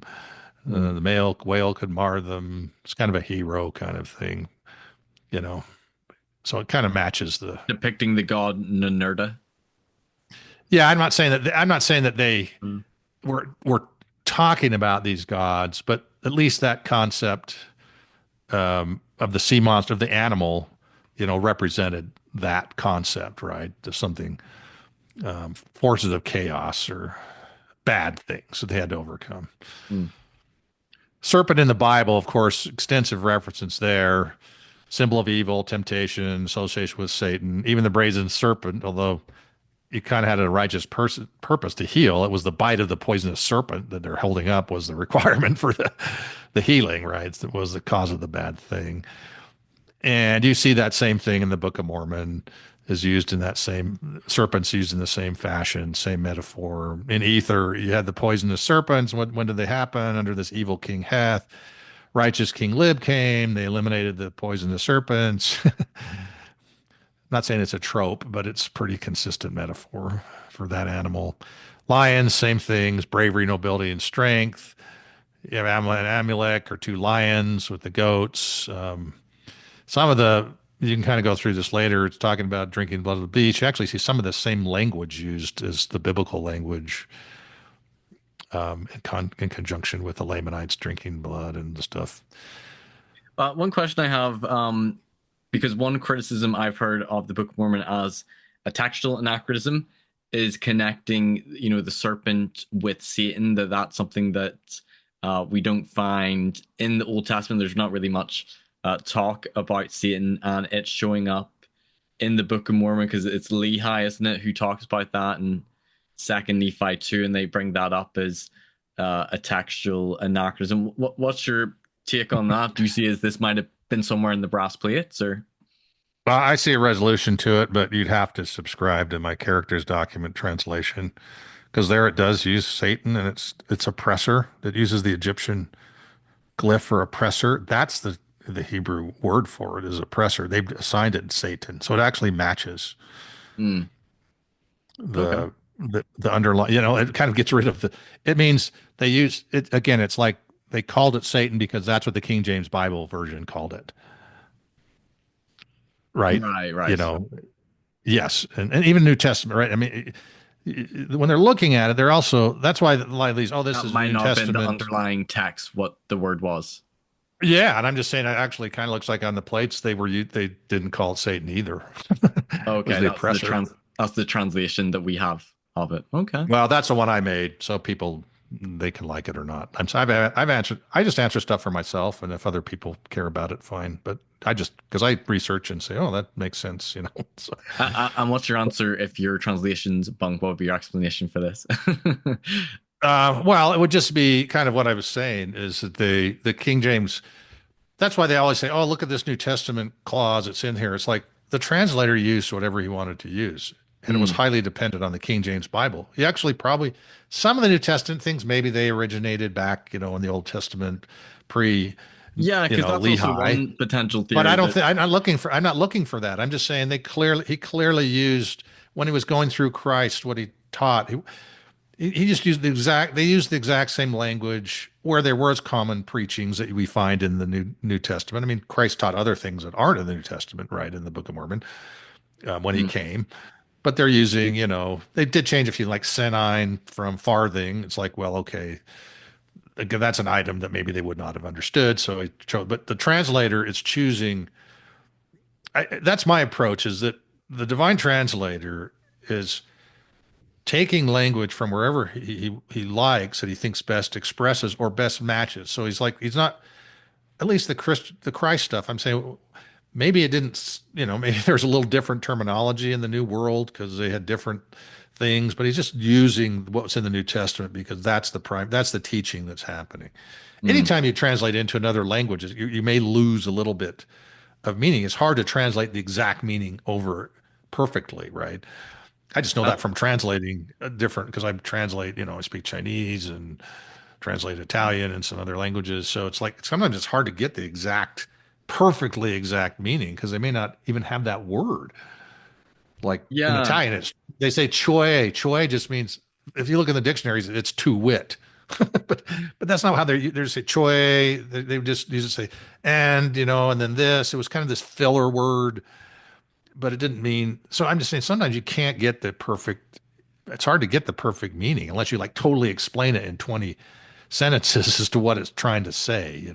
yeah. It's not a It one may to not be one. like a literal equivalent of the translation. Maybe functional kind of renders the meaning. Because I looked up here in Hebrew, the word Satan translates to either adversary or accuser, but it can also mean oppose or like the Yep, opposer or to obstruct as well.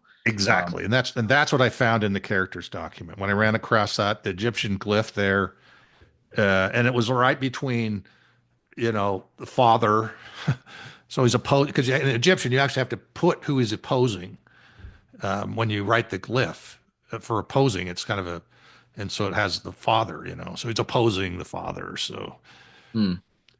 yeah, I'm saying again, you can read my character again. I think it's a legitimate translation of the characters document, but that's why in my approach, I'm not saying that influenced. I still believe that the Divine Translator is using the biblical King James Bible version um, metaphors, all these things that we've been talking about, Hmm. names, even, right? So And what I'm saying is, if we had the plates, they're not going to say exactly the same thing as what we think in the translation, perhaps. Right. There may be things added to explain things. There may be things taken out because it's like they'll never understand this cultural thing.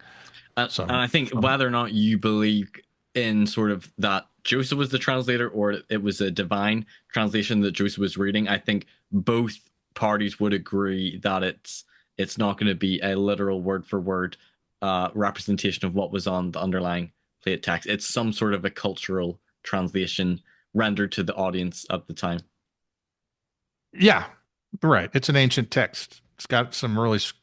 It's like the way you read the Old Testament. Some stuff is like, what is it even talking about? No one really quite knows. So Mm. they're looking to like legends in the Near East to explain this concept. The giants came down and the Nephilim and all.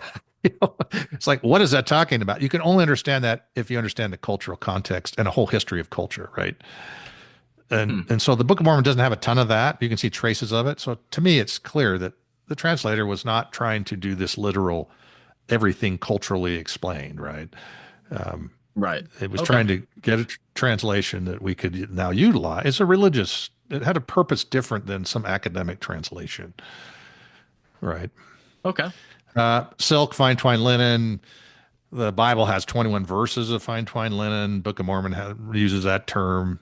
So it doesn't necessarily mean linen. It's just that fine twine linen. That's the term for, again, rich clothing like silk. And if you see the mention of fine twine linen, it's always like they're being prideful and they're, you know, in the pride cycle, they're ready to get wiped out in the Book of Mormon. So Wearing it's kind of costly apparal. yeah, yeah, exactly. You can just see that's it's a term you can always use, and it's used that way in the Bible too. So I remember again going back to because I think it's important because when you're dealing with all these anachronisms, I know it can be challenging, especially to unbelievers or critics. They can think, oh, you're just coming with all these alternative explanations to get around them. But it's also good to take into conjunction things that fit with the Mesoamerican context as well. And I remember, reading. I can't remember if it was Brent Gardner or John Sorensen that the Mayans would display their wealth like their ornaments and jewelry and things. So it's interesting when the Book of Mormon talks about costly apparel. That's something that the Mayans would almost like wear their wealth. oh yeah, they wear bells on their ankles, all kinds of things. So they're Yeah. pretty fancy about it, even to call attention to themselves. Hmm. It's quite And they interesting. did all kind of like with their teeth. I don't know if you've ever seen that. They just do all this weird stuff with their teeth that shows that they have money. I mean, it's kind of ugly. Yeah. Yeah. The lengths you go to just to show that you're rich. Yeah, yeah, right. Because you're trying to. It's Before not you have real. They don't sports really care. cars and big houses with swimming pools in your back garden. Yeah, but for them, it was like. I mean, it's like you go to Italy. You can go to like poor people, but they still have like Gucci clothes on. A lot of times, it's just on their person that they want to show their wealth. They don't even have the money, but they want to show that they have money. Yeah, they want to appear that they are. Okay. Yeah, it's just like I'm to the state. I restore vintage vehicles, right? Um, Fiats and European one. But it's like a lot of the guys that have them don't really have any money. They just want to drive around. Some of them will buy kit cars to make it look like a Ferrari, right? So they can drive around like they're Ferrari. So it's a cultural thing that's not just limited to the Book of Mormon. So. Right. Yeah, of course. Okay, so then we also have to go to time period and location when we're looking again. This is now we're getting into okay, what are the animals and plants we're talking about? I've kind of given you the concept of how I see the text developing it, um, yeah, which again critics will disagree with, but I'm just saying I'm looking at the text. It's very biblical. There's a reason. If I knew people coming into a new family coming into an area, they're going to assign names to things that they need to assign names to to do their rituals or have their religious belief system keep going, right? Um, it originally talks about them landing. In the Mesoamerican model, they cross the Pacific. Um, the most direct route being the Pacific North Equatorial Countercurrent, and I'll show you that. We don't know exactly where they initially landed. We're just told that there are seeds from Jerusalem, which to grow exceedingly. That doesn't tell you very much because seeds can grow really well for a few seasons, but they don't necessarily reproduce, or there's pests that come in that wipe them out. You know what I'm saying? So just that you've had initial success doesn't. People are trying to say, oh, they must have lived at this latitude because it's the same latitude I'm saying that's all that they said grew well was just initially. They don't talk about their seeds afterward. And then we don't know how long they remained there. Then they journeyed in the wilderness, and that's where they named these animals, at least some of them, the religious ones. And again, there's example of like European millet was brought into Yucatan, grew great in the 16th century, but 350 years later, you can't find any trace of it. So um, I'm just saying that doesn't necessarily tell us that, oh, we would not expect plants from Jerusalem to be propagating all the way through. And I actually kind of talked about that in the last, it's actually in one of the slides on the Jaredites we jumped through, is only 10% of any introduced species can even survive very long, and only less than 1% actually expand their area, where they're first planted or something. So that's one of the things the critics raise is, oh, where are all these Jerusalem plants that should be all through the New World? It's like, well, you wouldn't expect that. Even if Botanists they don't brought expect some that. of the seeds with them to plant, you're saying that it's unlikely they would have expanded and survived for after many years. Yeah, exactly. Even if cultivated, because Hmm. there's species that will eat them that don't eat them in Jerusalem. They're not as I mean, they're suitable for the new like habitat or yeah, and they location. and they may do well for a while, but as an overall climate, all of a sudden it's really cold for a period of time, which it never was. They arrive in a warm time, then it's colder.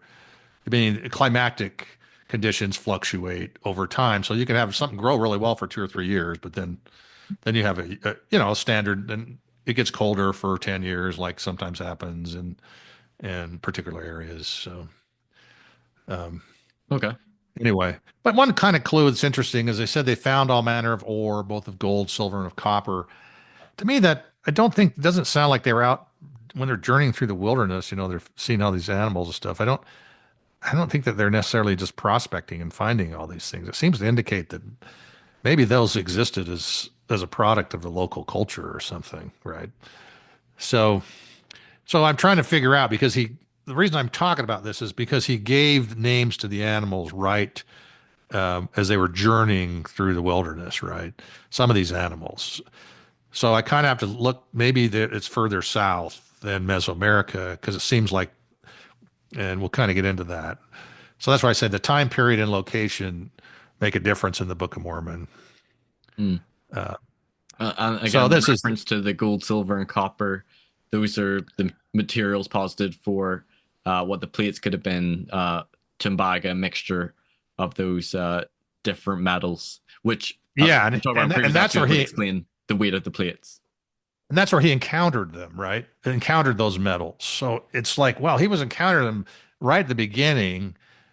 As they're journeying somewhere, they're taking some long journey, ending up at the land of first inheritance, which we don't really know exactly where that is too. That's probably where Mesoamerican people kind of conjecture it's Costa Rica on the coast south, of El Salvador, Costa Rica, because we know they went up, kind of land of Nephi area, is Valley of Guatemala area, right? That kind of seems to Mhm. make sense in the model. But previous to that, it could have been further south.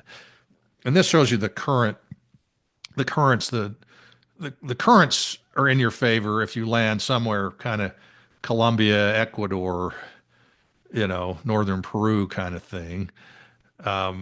The trade winds go the other direction usually, but in El Nino events, they do take this same path, that's the proposal is that they probably, and they could also tack.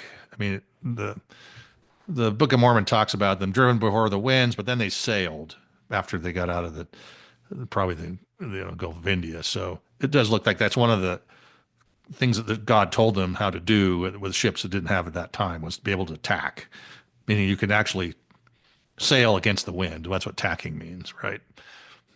Mm. So okay, so I'm looking for these initial naming. Maybe it's somewhere Ecuador, Colombia. They're journeying up from their initial landing. Um, And it actually happens and the clue might be, hey, we have silver, gold, and copper.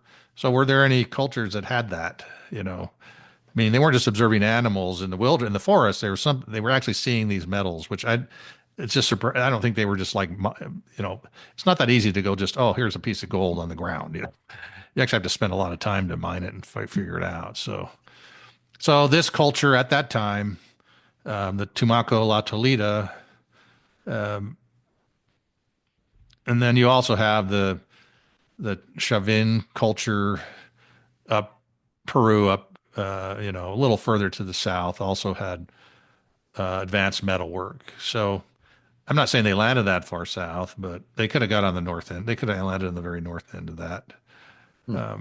and still be within, a reasonable landing point. So I'm kind of saying, so that's maybe the area I'm going to look at to see if I can figure out animals that would match that.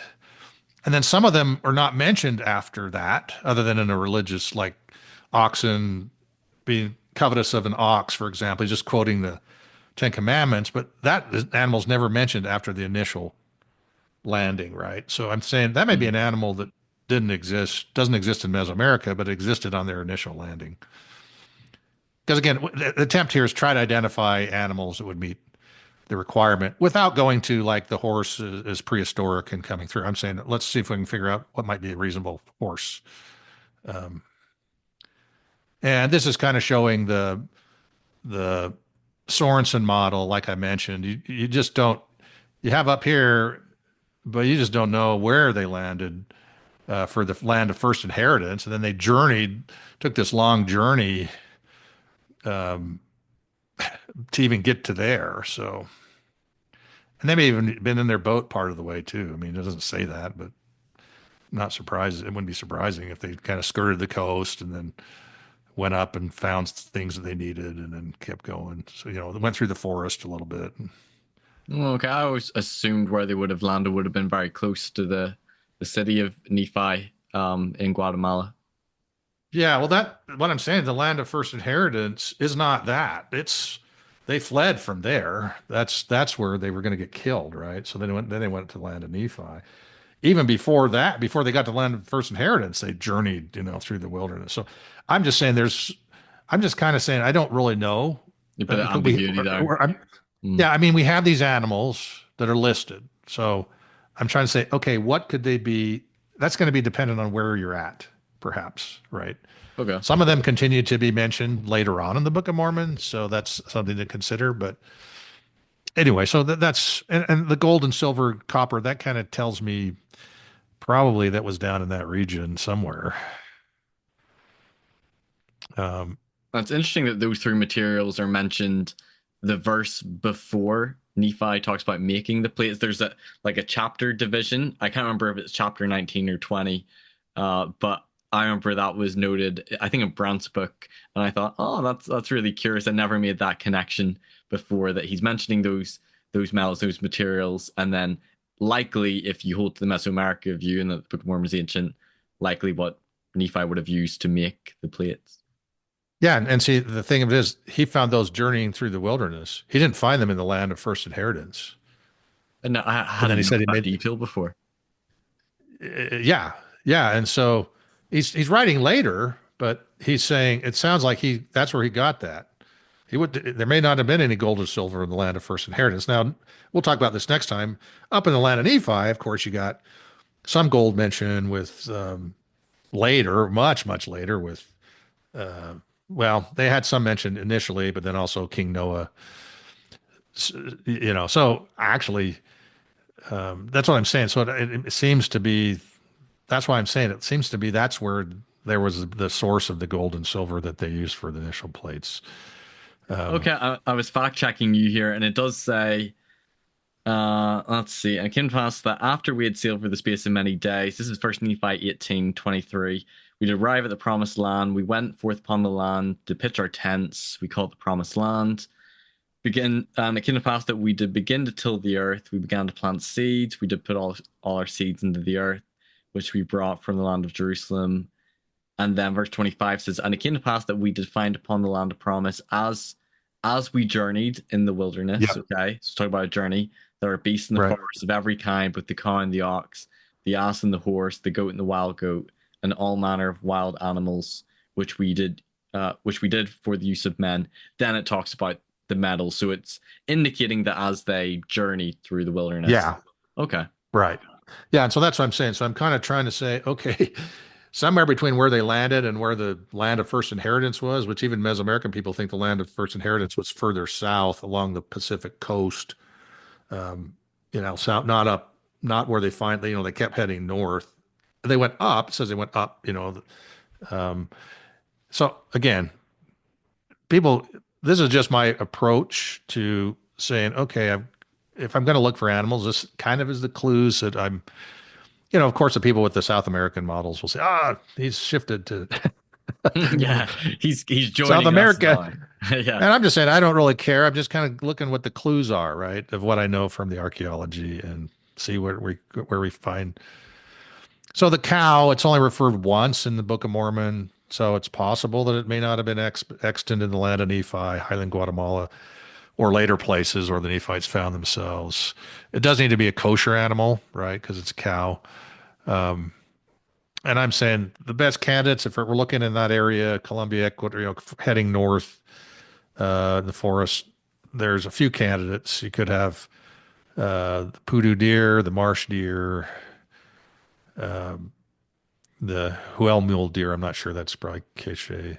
So you have these deer that would satisfy, the that it be a kosher animal. I'm just putting on Um, my skeptic hat here. A critic might say, like, hold on, like them comparing or attributing a cow to like a deer or a poodoo, like, uh, seems like a stretch. Like they look very, very different. What would you say to oh, that? well, and again, that's what we went through. What are the criteria for naming, right?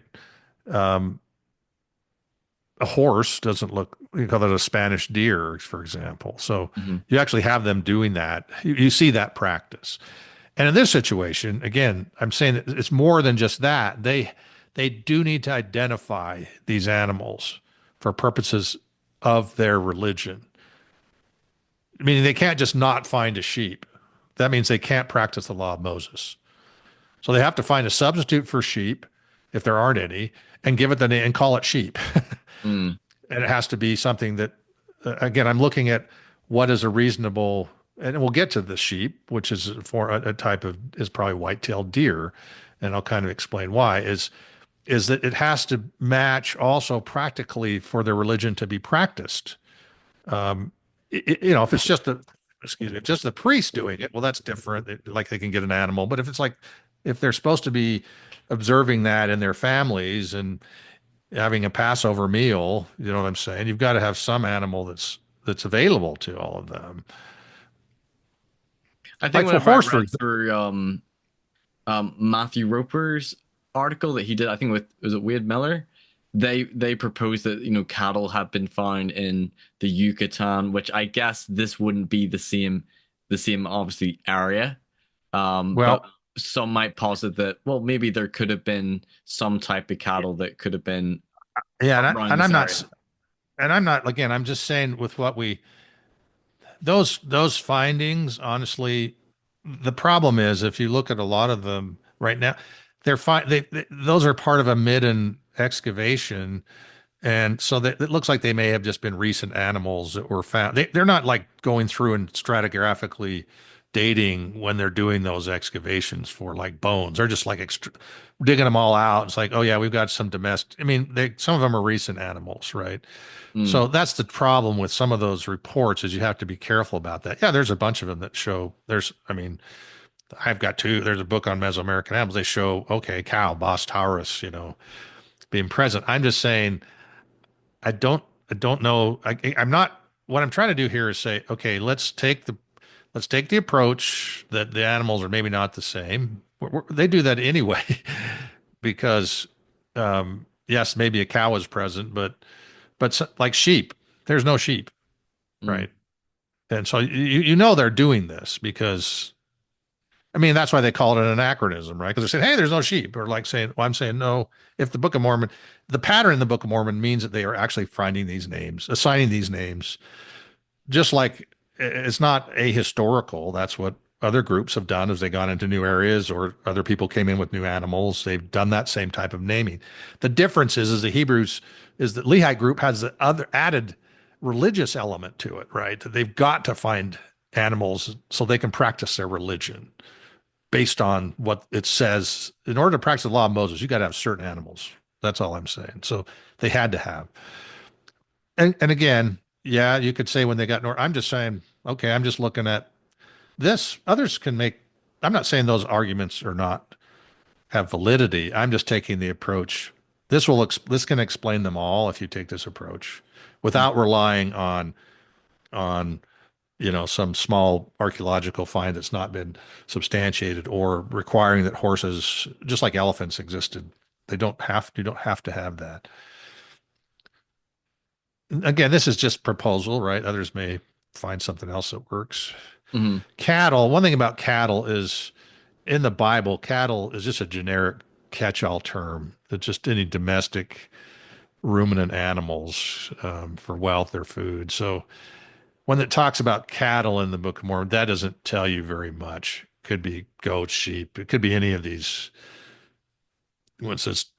Um, Probably not horses, maybe not goats, but it could just be deer. It could be anything, right? So that's not something you can really tie any kind of like anachronism to. People Yeah, it's try, quite but I'm just saying, generic. yeah, in the Bible, that's used generically. So the Hebrew term for that is very generic.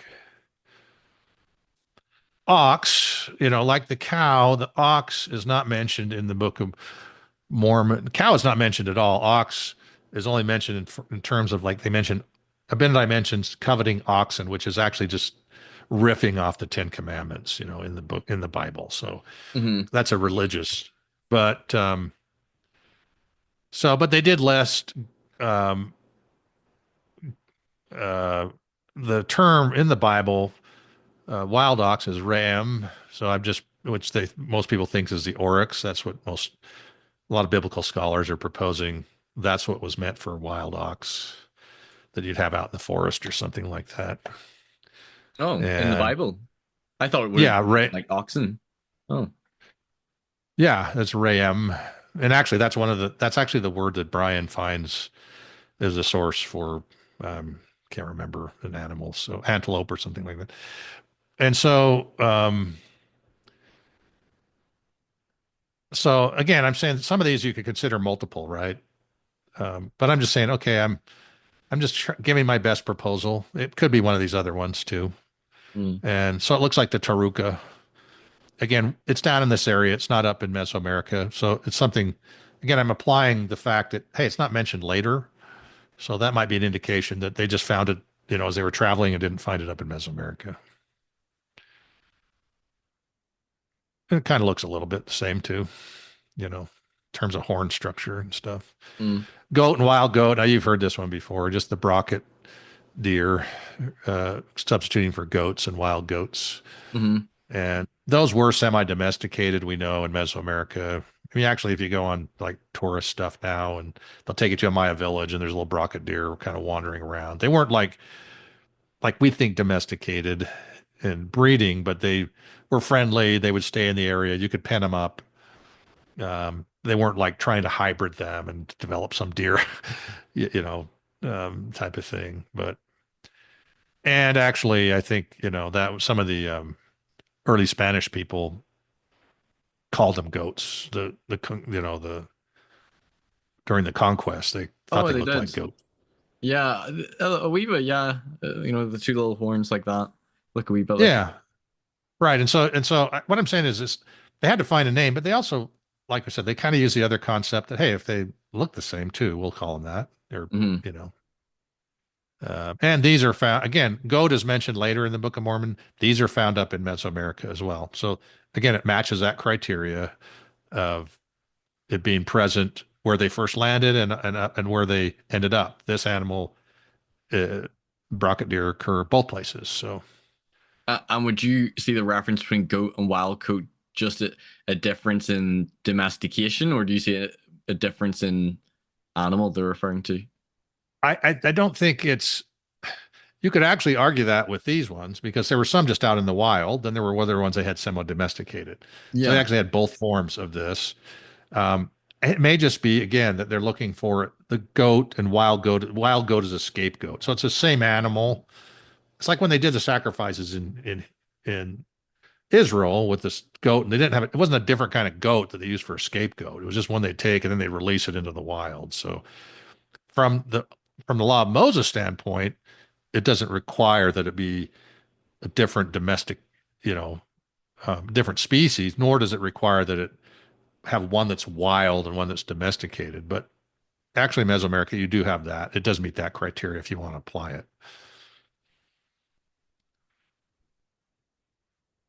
So the ass is not a kosher animal. So you've got to look for something that it's not kosher, right? Um, Kind of on that very south end, you can find there's two wild species of camelids, kind of like llamas, guanacos, and vicuna. You also have llama and alpaca as well as tapir, but these other two species aren't really located um, up in Mesoamerica. Some have argued that buffalo could beat that, or even cow. There was buffalo found in uh, Montezuma's had it when Cortez and them arrived. They called it, the Mexican bull. Um, this was a Tehuantepec. The tapir was called once an ass. So, Mm. yeah, there's a variety of possibilities for this one. Um, so I Was don't it really this? show you a Was it the picture. Spanish that called the tapir an ass? I actually think it was one of the local groups. It may have been derived from Spanish, but it was Oh, John Sorensen's quoted it, and when I found it was a Spanish article. I just didn't have time to research it. This one actually came out of Sorensen's Mormon's Codex. This reference, so okay. yeah. So again, there's just a variety of ones that could qualify for that.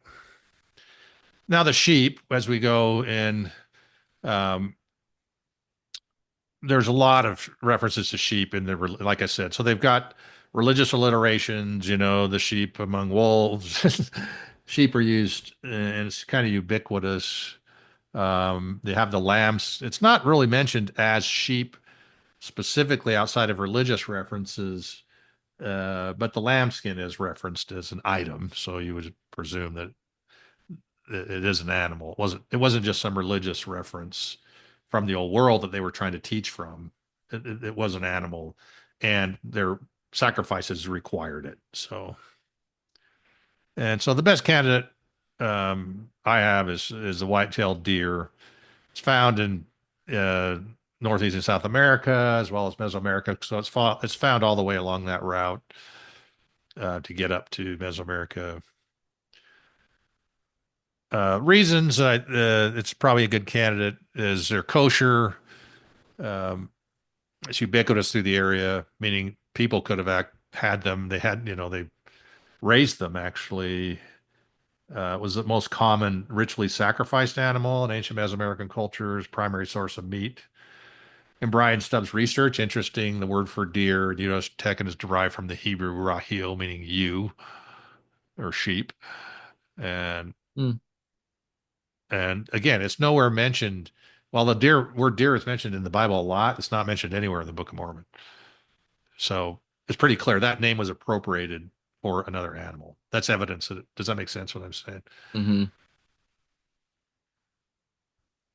And also, studies in pre-Columbian city of Mayapan, they suggest white-tailed deer were either raised in captivity or carefully managed in habitats. So they were raised. I mean, they were semi-domesticated animal that was available and people had.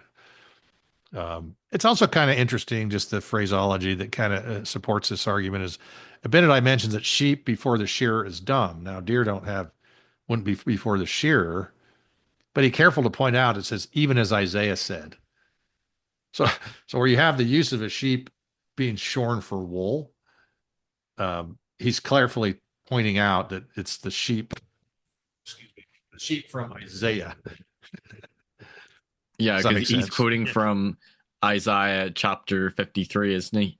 Where it Yeah, talks yeah, about he's that. yeah, and curiously, he's just pointing it out there that he's, he doesn't point it out all over the place where he's quoting from Isaiah, just there, Hmm. which is I'm just saying that's an interesting, curious way of maybe differentiating that when he's talking about a sheep being sheared, well, deer aren't sheared. So he's pointing out this is the old world reference to a sheep, not the new world. So again, that's a little bit of reading between the lines and around the lines, but okay, now we go to horse. Again, we'll talk about the premise that horses did exist, and there's evidence to that now. That's Um, right, yeah. And in recent years with archaeological studies and excavations that were done. yeah, but I'm looking for a horse that maybe existed at, when they arrived, because that's where right when they were journeying. And it actually would make sense because I'm saying the llama makes the most sense for that. There is evidence of llamas in Mesoamerica. They weren't there. Well, there was like alpacas observed in the Isthmus of Tehuantepec. Some may have been introduced from earlier migrations, pre-Columbian migrations, but there are like ceramic camelid llama type ceramic that's found up in Highland, Guatemala.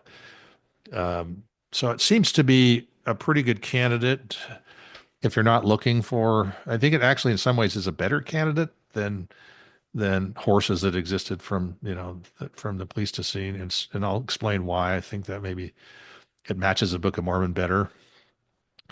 Again, you're talking about beast of burden caravans, so we have the chariots and the references in the Book of Mormon would match what it's capable of doing. Um, it was observed pulling a plow. So that's why people say they couldn't plow in Mesoamerica or in America. Well, they did plow. That was observed by pre-Columbian explorers and using it to pull like just a it was just a stick with, it wasn't a sophisticated plow, but they're currently raised up in Mesoamerica by different people. That the key here is that the elevations that we're talking about, they're typically found between 2,300 and 4,000 meters in elevation. I've kind of given you a map here. So they would have had a limited area where you would expect to find them. Um, and actually, it matches where their references, where the Book of Mormon models show, where these instances that had horses and chariots mentioned, or even just horses, it's up in these upper highland areas, higher elevation areas. So the Ammon event was between the land of Nephi and Zarahemla, which is there's a huge mountain range where Lamoni was. And so I'm just saying it actually matches where the Book of Mormon's from our Book of Mormon geography, where you could have them. They actually match. And that's another reason why they're not ubiquitous. The horses aren't talked about all over the place. Are you finding them in Yucatan? Maybe, but it may, if it's referring to llamas, it actually matches basically kind of matches the archaeology, matches the animal and the Book of Mormon text. And then getting back to do you have a slide on this, the horse and the chariot? Because I could see one Yeah, critic saying, how do you make? Because you said that you see it as some sort of caravan or something that's we'll talk carrying about items. I'll talk about the chariots last and talk about like the llama and all that. Okay. Um, we'll talk about the horse's horse, meaning this is the other one where it's like, well, the horse was actually a horse. Okay. There have been, and this is saying, okay, these are extinct horses that actually ended up living longer, being in the continent longer than people have thought. And there's again eDNA data, which is they just take all this soil and extract DNA out of it, and it's pushed the horses for not necessarily in Mesoamerica because they don't have the right soil. It has to be frozen kind of permafrost to really do effectively these analyses because it preserves the DNA, right?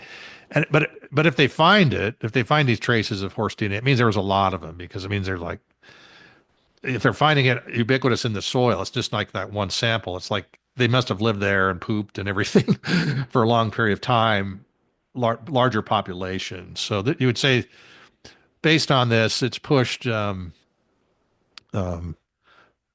horses to 3,700 BC using that technique, Mm. um, well beyond the 10,000 people used to say in North America anyway. And then the recent study done by Gilberto Perez Roldan, assisted by Wade Miller, down in Mexico, does show it going up into 1000 AD. I've watched podcasts criticizing it. Basically, the criticism is, hey, what kind of a geology study can, because they didn't, because the fossil horse bones were replaced, meaning by minerals. So you couldn't find DNA. That's the way fossils form, is all kinds of fossils. Dinosaur bone. You don't find a dinosaur bone that has bone. Mm. It's all just been replaced by minerals over time. The organics are gone. And so people criticize saying, hey, well, this isn't on an actual bone, which, okay, you can find more recent fossils or findings of horse bones that you can date radiometrically, right?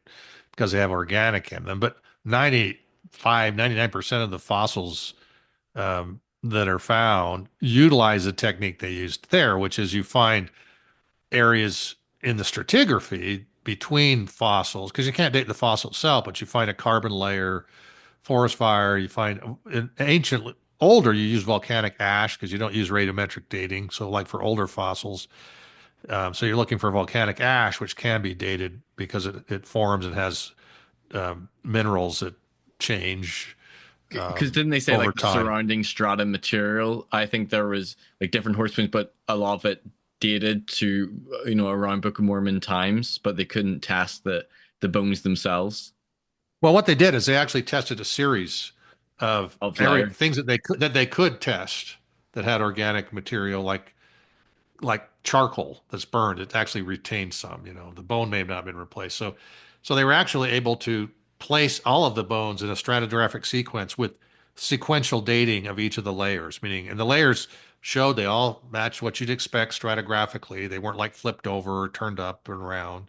So Hmm. it's a pretty standard geological method, right? So people are criticizing. I'm like, that's because they don't understand geologic method. That is the standard technique for fossils that you cannot test that don't have organics in them, right? I So you suppose have it's to it's test. one example of the archaeology. We're still finding new things. So what was the consensus that horses, went extinct about 10,000, BC, and then they weren't reintroduced until Columbus. With time and more findings, this seeming anachronism is shown to be may not be anachronism, even though you're saying that it still may not be the horse mentioned in the Book of Mormon. And it could also be a possibility with some of these other animals we could find possibly a better candidate. It doesn't mean we will, but it certainly doesn't mean we definitely won't. Yeah, and I'm just saying I don't know. I think, and again, I'm not. This isn't like, oh, he's trying to find a way out. I'm like, no. It was, I went through the Book of Mormon. It's like, well, how are they naming things? Again, you got to understand the text. It's like, well, they're not naming it like normally. They're naming it. They're finding names that, like sheep. I don't expect to find sheep. There's no Mm. evidence. Again, a few of these, like the Heartlanders say, hey, it was found in New York. It's like, again, it's just on the upper layer. It was just tillage from a domestic sheep. They weren't like saying, oh, this sheep came from 900 BC or something. They were just looking at bones dug down and said, oh, here's all these bones. And again, they're looking for historical ones too, but in the upper layers, they're going to find, it was farmed for 300-400 years. You're going to find some of these modern animals bones there, right? It is So noteworthy that we don't see a whole ton of horse culture in the Book of Mormon, because I suppose, like, if you believe that Joseph is the author, like riding horses was very prevalent in Joseph's day. And when you look at the warfare in the Book of Mormon, horses aren't mentioned. And I think the warfare in the Book of Mormon actually does connect quite well with Mesoamerican warfare. So it's like it can seem a stretch at first, but if it were the same horse, it doesn't seem like it's really transformed, the culture. yeah, and I think that's kind of what I'm saying is if you look at the Book of Mormon text, it would seem like a llama, very limited. They're not very, there wasn't many of them. They were only up in the highland areas. They didn't appear to be existent even at the time of the arrival of the conquest. That actually matches the use of them and their location where they would have been, and what you're finding, archaeology that we have, that actually matches. Now, maybe they'll find horses down there, more of that. I'm not saying they won't, but I can say even under the current knowledge that we have, the llama would work, and it was also where they first landed to the south, right? I mean, it was an animal that was around. So, and it's also the Jaredites kind of mentioned it, I think, um, in their. So anyway, so that's the other argument, just like I did with elephants. Okay, are these mastodons existing? And but again, I when I approached this, I just says, well, forget all that. I'm just going to approach the text, right? What is the text telling me about it? And the more I looked at it and the location, I thought, actually, the fact that again, you have all the animals in the Book of Mormon are identified in the Bible. They're not Mm. finding new ones. They also had to practice their religion, so they're assigning these names. Um, and anyway, I'm going from I always go to the Book of Mormon text first, right? And then because that's part of the problem is if you think you understand the text and then you start applying science, it's like, well, you didn't.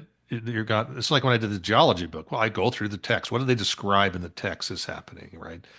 And some of them are couched in prophecies, right? So it's like, okay, there may be a little bias towards the way they described it matches. They want to make sure it matches the prophecy. It doesn't mean those things didn't happen, but they're prioritizing. There may have been other things happen that weren't in the prophecy, you know, but they want to make sure that they're listing all the things that were in the prophecy that happened in the third Nephi destruction. Does that make sense? Yeah, So, it makes so, sense. so, so the text is a religious text. That's what we expect. Even a Mesoamerican religious text. You're going to expect this type of thing. So, Mm. You almost wish the Nephi, if they had done this, you almost wish they could have said, and this native animal, a llama, we named it a hort. Like that would be that would have been brilliant if they had have written that. They would be like, okay, it's not an anachronism. and maybe they did something like that in their spoken language or something, but the written didn't reflect that. That's the other thing. It may just be that's the Reformed Egyptian glyph form that we're looking at. They may be meaning, I think in their vernacular, they weren't saying the Hebrew sheep. That their vernacular changed over 500, 1,000 years. They probably did have a different name for it, but the Book of Mormon is standardized. The translator has standardized it. The names, Nephi, was the same. They used Nephi. The name didn't change after 600 years. They're still calling people Nephi, phonetically the same. You wouldn't expect that. It's like Mm. my last name, Grover. Well, it was actually, in England, it was Grosvenor, it meant governor, but it's been changed. My mother's side was Kissinger with two S's. Now it's Kessinger, Ke with one S, So even names change through time, right? Mm. And so that's what I'm saying.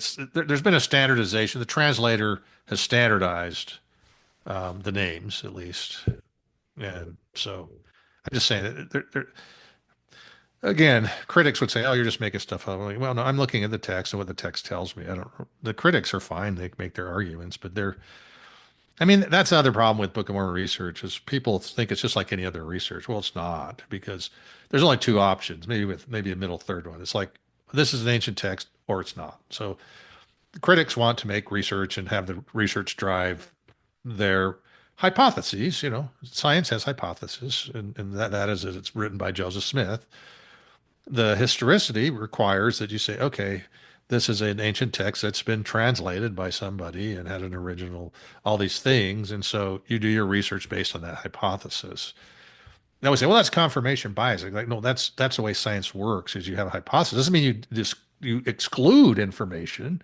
I look at archaeology, I look at all these things, right? But I look at the text and what I would expect from a historic text first before I start to like apply the text to science Mm. because we've understood more and more about the text, right? Like Skousen is finding, the biblical stuff and like, oh, like the New Testament language is in there that disproves it because that it never been in there. It's like, this is all the translator is using whatever terms he wants to use to get the message out. That's always been clear to me.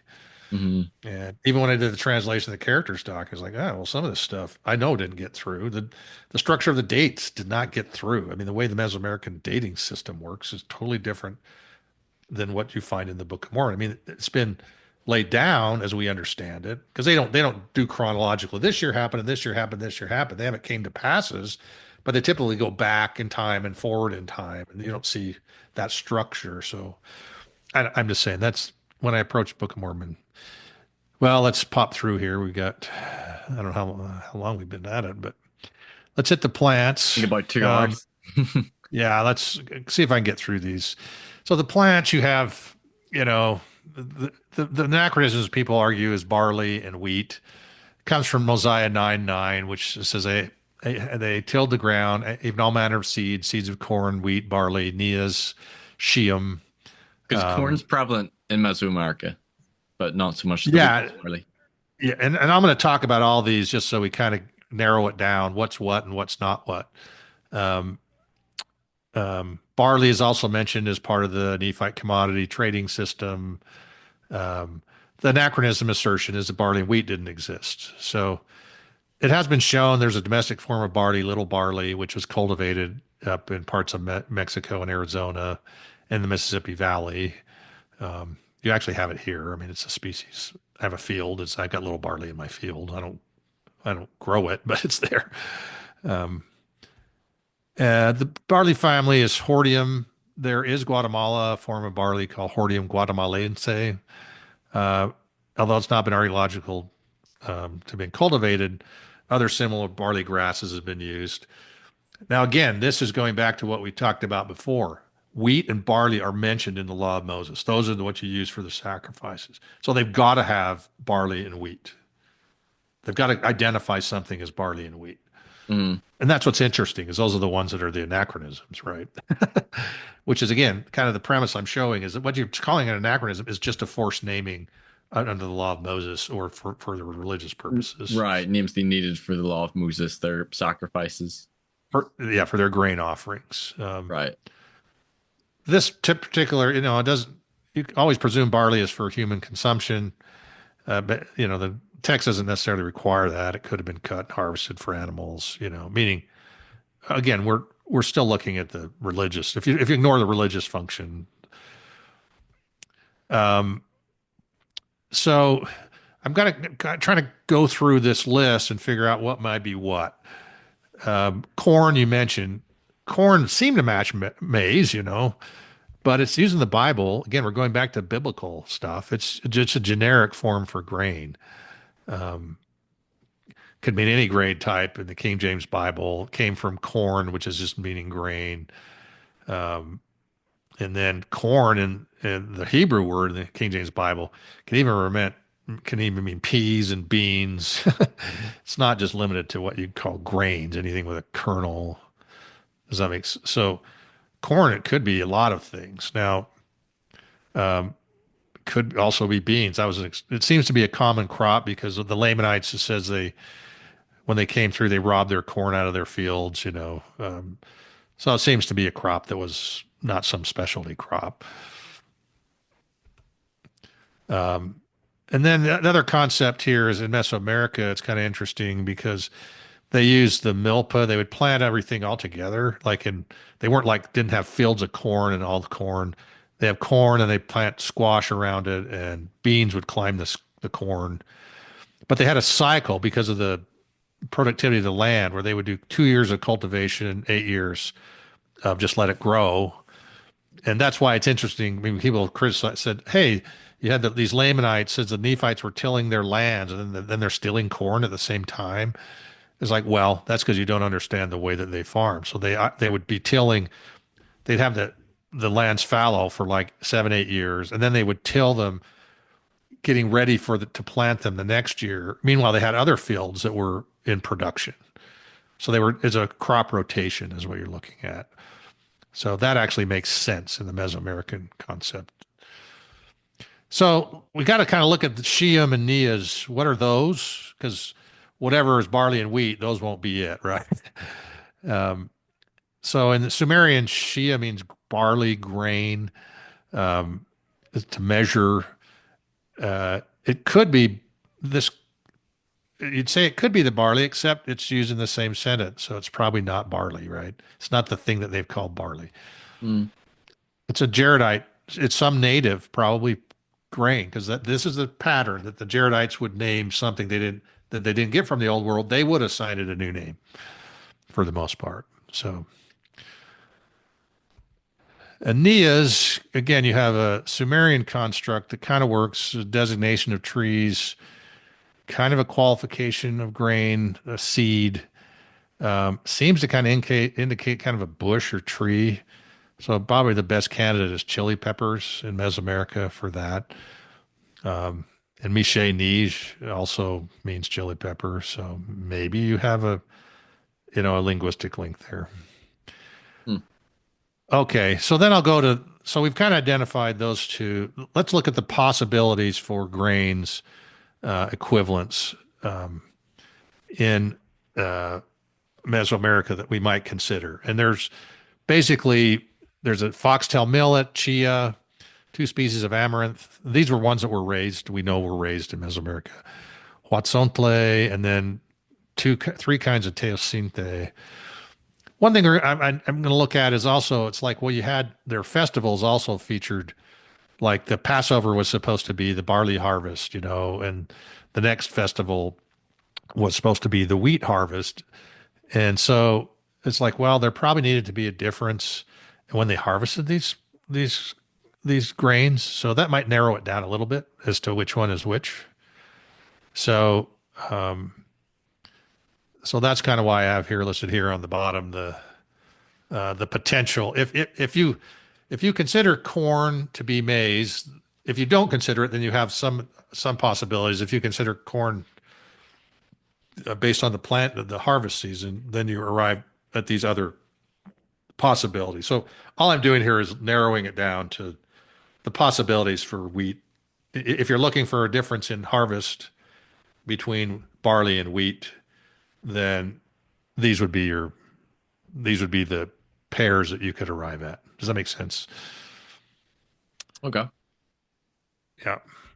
And then these are just the pictures of the different ones. I didn't have a picture of maize in there, obviously. Everyone knows what that corn is.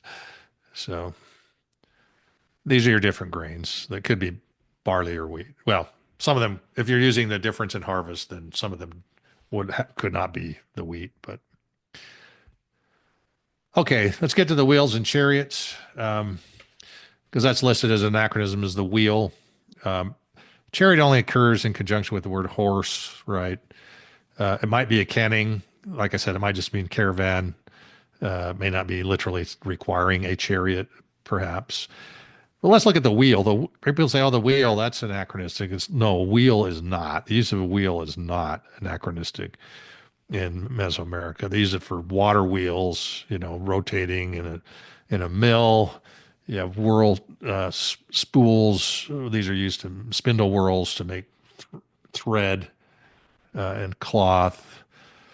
They had it for even rolling logs and things. I mean, they used the concept of the wheel. They also had these axles and wheels in these little ritual items, which actually the archaeologists described as chariots. Little chariots. It's kind of interesting. They have like these wheeled little toy figurines. Yeah, they call them toys, but they're finding them all the way from El Salvador, from Veracruz to El Salvador. So it's kind of like they're thinking maybe these are ritualistic of some sort, right? Hmm. Meaning they used it, meaning because like there's a lot of figurines. Also in Egypt, they did the same. They would like break the figurines as part of their religious practice, certain holidays and things. So maybe, but they also said, listen, if they had it on this level, there's no reason they couldn't make a bigger one. They knew the concept of wheel and axle. So the wheel is not an anachronism. And so, but then they also look at it. They say, yeah, why did they forget about the Book of Mormon chariots? Is it why did they not use the wheel? It's like the Inca had it too, but they never. It's because there were two things. The Incas, it was just their mountainous terrain made it like impossible to realistically use wheels for much of anything. In Mesoamerica, there would only be certain limited areas, but the main thing they point out is in Mesoamerica, they didn't really have um, animals to pull them, except for the case of where you have some trace of llamas up in the upper highlands, Guatemala, that kind of thing. So that's kind of what I'm saying is it may have just been a canning. It may have just been saying it's a caravan of sorts when they're talking about them, but they may actually have had a little form of chariot that a llama could pull, right? But it would only be very limited in certain areas. Again, the only times you really see him is like the king has them. It does mention when they were gathering all together, for the Gadiantans, they had their chariot horses and chariots. But again, that's kind of interesting because it says they took the horses and chariots when they gathered, but they didn't have them afterward when they brought them back. So it's kind of they brought the horses back, but I mean, almost like it's like they had these big caravans, so it almost matches the kenning. And so I'm just saying that you could have had in these limited areas where it was practicable in Mesoamerica, a llama pulling a small cart. Again, the cart probably wood. You're not going to find any archaeological evidence of that unless they painted, unless you find murals of it or something. But Yeah, that was going to be sort of like my next question because even though you're saying the wheel isn't necessarily anachronistic and there's these figurines that you find that have wheels on them, I was going to say like have archaeologists found any contraptions or any carts or anything used by ancient so far, Mesoamericans with the yeah, wheel? no, so far not. And that's kind of what I'm saying. So, okay, if you had them, if you're looking at if you're trying to make the archaeology fit, they would have to be, again, this would be still an anachronism in the sense that no, they haven't found a cart like this or depiction of a cart like that. Part of the reason is there's not very much archaeology been done at that time frame in those areas, right? The upper highland Guatemala or upper Chiapas in Mexico. I mean, in the mountains. So that may be one you say, well, maybe they'll find some. I wouldn't expect to find archaeology. I mean, a cart, because they're not necessarily using metal; they can just use wood. Um, Hmm.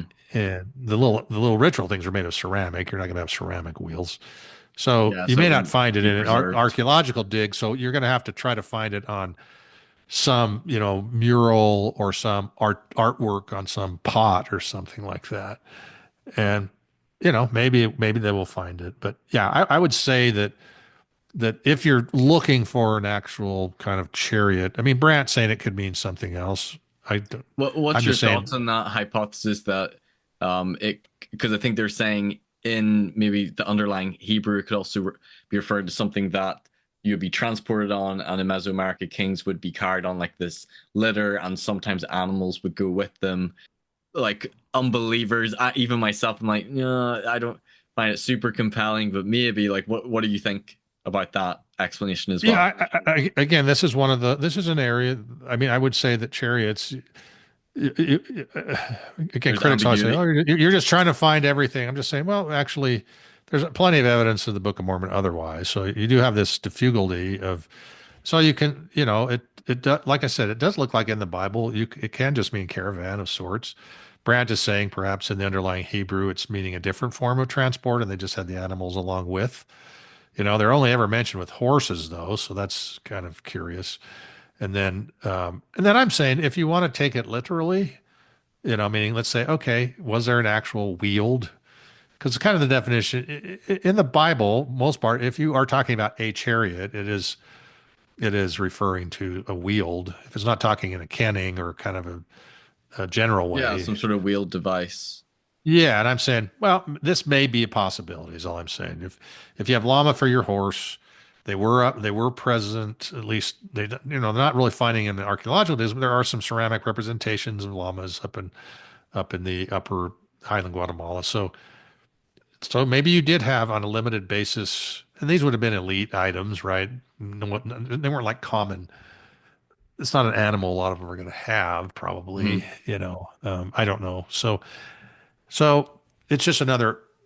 I told you I was going to give you new information, so we weren't just rehashing everybody else's works. I Yeah, no, this is a mean, new explanation.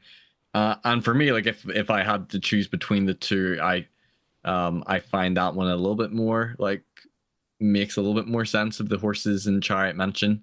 But but still, I don't Yeah, think I'm it's just saying sure. they're different. Right now, there's again this is the hypothesis because you don't have. I think the tech, like I said, I go to the text first, and I was like, well, they're actually. I don't know that it requires it if it's just talking about a caravan or a military caravan or something. If it's just a kenning or a metaphor, right? So the text kind of does support that. That's kind of what I'm saying. Then you can say, well, if that, uh, some people might say, well, that I don't see that so much or something. Then you can go to, there are other explanations that, like Brandt has said about litters. Kind of, I can't remember the name of them. It starts with a P. Getting old, but that they were used to carry the kings and that animals came with Yeah. that. And I'm saying, and if you really want to get to a literal, meaning this does explain horses without requiring um, extinct horses. It does meet if you're wanting to look and say, yeah, it's a literal chariot is some sort of wheeled contraption, then there's a possibility that meets the text, and also it doesn't meet the archaeology in the sense that there has been there's evidence of wheel and axle knowledge, right? The little ritual toys show you they knew about that, and the archaeologists have kind of speculated the reason we're not finding them is the main reason is there wasn't an animal available to pull them. And I'm just saying there actually probably was in highland Guatemala. There seems to be evidence of llamas there. And llama is probably the best candidate for horse if you're not looking for a prehistoric horse. So it does meet, it's not kosher. It would have been encountered right when they came, down further to the south. Um, so I'm just saying it does meet the criteria. Um,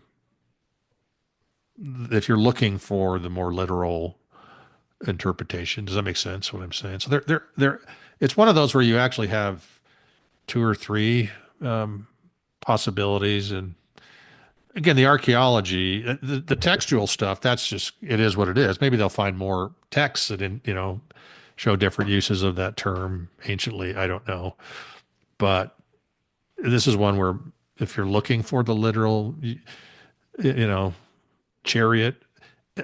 What I'm saying is it's not a technological anachronism, meaning the wheel was available, axles, they knew about axles. Um, so there's nothing technologically that they couldn't have had them. It's more like It's an just they haven't. outlier. We don't have evidence of them. Yeah, and I'm just saying if this is the approach, if the llamas is really if what the horse are talking about is a llama, then maybe they're only in very limited areas where llamas could have lived in the higher elevations, right? You're not going to find them down in Yucatan and that stuff. So maybe this, does seem to fit if that's what and maybe we'll see if the archaeologists find something or not. But and like I said, you're not going to find every little detail of the Book of Mormon exactly because some of them may just be one-off type things. Even like plates, everyone says, "Oh, there's not all these metal plates." It's like, well, if you look through the Book of Mormon, read it. There's very few plates that were even mentioned or engraved. The only engraved ones were basically the plates Nephi made, both sets, the 24 Jaredite plates, and then Mormon and Moroni. The Limhi supposedly had plates, but it doesn't say they were engraved. Brother Jared, this is record. It doesn't say plates. So in fact, it says Moroni copied them to make on his plates, copied the record onto his metal plates. So people, are you going to find a set of gold plates somewhere down in Mesoamerica? I wouldn't expect it, to be honest with you. They were a relic, religious relic. They were kept very carefully. Again, metallurgy, it's very labor intensive. Why would you keep metal records when you have other forms of, you know, deer skin, paper, whatever it is? That's a really labor intensive way to keep a record. So you've got to have some special reason to do it that way. And so it's not a practical thing. So, and it's even like Laban, what does he do? He brings it out to show everybody the brass plates, right? They kept them in the treasury. They weren't just like, oh, everyone's got a set of brass plates in their house. This is a unique relic they have. Yeah. And so what I'm saying is people, some people try to apply, oh, this is in the Book of Mormon, so it's got to be anachronism because we don't find it anywhere. I'm like, well, some of the stuff described in the Book of Mormon is like you wouldn't expect to. It's like they're little one, you know, like even steel swords. You know, I've kind of made the argument, hey, the looks like a sacred bundle that got delivered that the Limhites were given that had these steel swords. Look like the swords of Shul. They were like some relic item, right? And so people are looking for swords of that type. I'm like, no, I think that's the anomaly. That's why they were so kept sacred and kept special, is because they were unique. Does that make sense? And so it's kind of like some people that are trying to apply everything in the Book of Mormon's got to be everywhere. You know, in Mesoamerica, it's like that's not the way the text reads or implies. Hmm. Okay. So, all right, well, I'm done. So Okay. there's my website if you want to go. None of this is in any books I've written yet. This is just kind of more recent looking at some of this stuff is like the meaning of Shiam and Nias, but kind of the concepts I've discussed here for the most part are not. Okay. But you kind of wanted, like I said, you kind of wanted people to talk about new things or different approaches. So Yeah, I appreciate this new approach. I think it's interesting and it's something that I think should be considered and maybe more attention brought. I think it's really interesting that you've shown that the vast majority of the animals, except for those few exceptions, all are match the names of animals in the Bible, and particularly a lot of the same animals that would have been used, for Law of Moses, rituals and sacrifice and offerings. I think that's very interesting. If I were to maybe provide, because there's going to be critics or unbelievers who are going to be listening, and anachronism is probably one of the most what challenging. Sorry. do you allow them to listen to your podcast? Oh yeah, they help with the I'm just algorithms, kidding. and I love their I'm just comments because kidding. any engagement's good engagement on YouTube. I love it. Yeah, you want as many clicks. You don't care where they're from. So, Oh, absolutely. And look, I think. Well, I want to and get I into actually get on things. and answer questions on comments. I try to answer them. Sometimes, that Yeah. doesn't satisfy them. Sometimes they're already saying, "Oh, this is BS," and blah blah blah. Okay, or they start talking about other unrelated stuff. It's like my research is not like dealing. I don't care. I don't deal with polygamy. I don't deal. Meaning, it's just I just concentrate on Book of Mormon. It's interesting to me. Mm. Yes, I'm aware of critics. I actually come up with some arguments before critics even think of them, myself saying, oh, how does that make sense? I don't see how that makes sense. Yeah. Then I do my research based off my own questions. So usually there's not anything they bring up that I haven't already thought about And, before. So, and I can see because I think like yeah, we know that in the ancient world that people when they encounter new animals that resemble something that they've been familiar with before, they might give it a name of an animal that they're familiar with, and we've talked about a few examples like the Greeks with the hippopotamus calling it a river horse, which in my mind I'm just like, how the heck do you think that looks like a horse, a hippo? But this is because they were something they were the using people, words that they had, so they didn't yeah, have anything else that would close. That was the closest they could get. yeah, And that's kind of what I'm saying is you kind of maybe had that. It's like different. The Greeks could have just come up with a new name, hmm not even just said, oh, that's a blah, blah, blah, not even meant anything. They tried to put a meaning to it. Or they could have incorporated the existing, whatever the locals were calling it. But like with the Lehigh, they had an additional problem. They had to call it something that matched their religion. So Greeks could just come up with, oh, horse of the river. They couldn't, they had to fill these slots in the law of Moses and in their scriptures that have animals, meaning either the animals are part of the ritual or they are part of the teachings, right? That's kind of what I showed is that these animals, that animal means has a whole meaning behind it. If you say serpent in the Bible, that has a whole intrinsic meaning attached to a serpent, right? Dog, just like I said, the dog's not used in a good way. So, so you couldn't just call your pet dog. That's no, that you had to find an animal that was important for your scriptural interpretation to even understand it.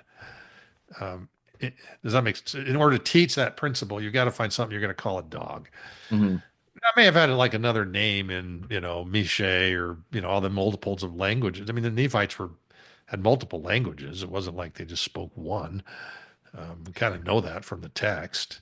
So there was these common names, but at least for their religious name, they had to call it that. So, They had to so fill that slot. yeah. So if I'm like trying to think what, a skeptic or a critic might be thinking, they might say like, look, we'll acknowledge that, some people in the ancient world did sometimes do loan shifting, so they'll acknowledge that. But they might say like, this is making a lot of different sort of explanation. They might say it's interesting, but sort of well, they'll use the term mental gymnastics, but you're trying to come up with really any explanation to explain away some of these anachronisms in the text. And why don't you go with the hypothesis or the theory that Joseph Smith is the author and he's including in his fictional text animals that would have been around the area he lived and animals he saw in the Bible, and he put that into his text about ancient America, and he was wrong. And if Well, somebody and that's else, great. They can do all that kind of research and all that. Again, my hypothesis, I don't do a lot of research. It's like I listen to it. I'm familiar with it, right? But if you're doing research on if you're doing the research that the hypothesis that the Book of Mormon is not an ancient text, there's not really a lot to research, to be honest with you. I mean, it's much more difficult to actually research this and where is it at and the geography and all this stuff. So, number one, yeah, it's it's way more a lot more interesting. time consuming. That's way more interesting to me, right? Even though I'm a believer. Meaning, so if you're doing research in this area, then that's you're looking at the hypothesis as is it's an ancient text. Now, you have to look at all levels of that. It's we don't have the original for the most part. We have a few characters. So all you have is the text itself. You have like a location that we think we've identified. You've got archaeology. But first you have to figure out what's pushing the text. And that's what I'm saying. What's pushing the text is it's clear. And this is not just me, it's supported by Skousen and other things. You have the Bible language pushing the translation text, right? Both in metaphor, both in form, quoting metaphors. Like I've showed you, all these metaphors that are in the Bible are actually showing up in the Book of Mormon, just related to animals. I'm only dealing with animals and plants, right? I mean, others find all other kinds of chiasmus and all these other things. So I'm just saying that's the way the text is indicating. It makes sense if I'm applying the principles you talked about. Okay, if it's a new group coming into an area, what's going to push their naming, right? What are they going to default to? And what I'm saying is it looks like they've defaulted to the Bible animals and Mm. Bible plants, right? Because you're not seeing anything else. So that seems to be the default. Now, it may not have been phonetically, it may just been in their writing, right? So they just had said, okay, this is the glyph for sheep, right? And just assigned it that. And so whether it was used vernacular out in the vernacular, I don't know. Brian Stubbs' research indicates it probably was, right? If you're going there, that there was there's some push of Hebrew into that language family, but it also could have just been Reformed Egyptian. Like, well, this is the word for horse. This is the glyph for horse. It may have been called something different, um, but they're writing in this language that they complained about, right? That they couldn't express everything. So maybe that's maybe partially why. And so it could be in the glyph form. Um, but I'm kind of saying it looks like that the naming, like I can see a distinction between the ether, between the Jaredites. They seem to be, hey, these are our animals we brought with, and then we are constructing names for the native animals or plants like Sheem and Neas, Kuralam, Qumam.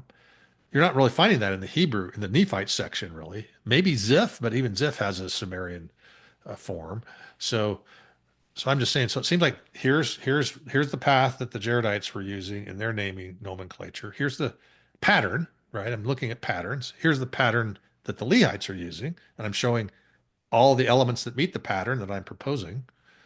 Um, then I'm going to the next step and saying, okay, using that pattern, using the geographic model of Mesoamerica that we have, or what's in the text, what could be the potential animals using that, religious or kosher, they have to be clean for certain of them. So applying the location and the time and this criteria, these are animals that would work.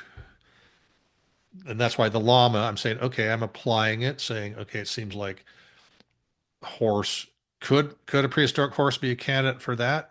Maybe, but I'm not sure it fits what we're finding archaeologically. I think the llama is a better fit for that, right?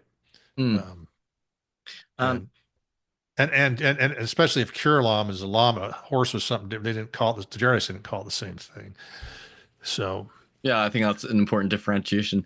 But I'm just going to ask one more, uh, playing devil's advocate here, question from a skeptic or a critic. They might also argue that these explanations or apologetics are putting the Book of Mormon in the realm of like undisprovable in a way. So, like, for example, like hypothetically, let's say I'm a fraud and I make up a fictional text about ancient people that came to Ireland. I came to have translated it, and I talk about like their polar bears or I don't know, penguins or all these things. And people are like, this is ridiculous that these things didn't exist anciently.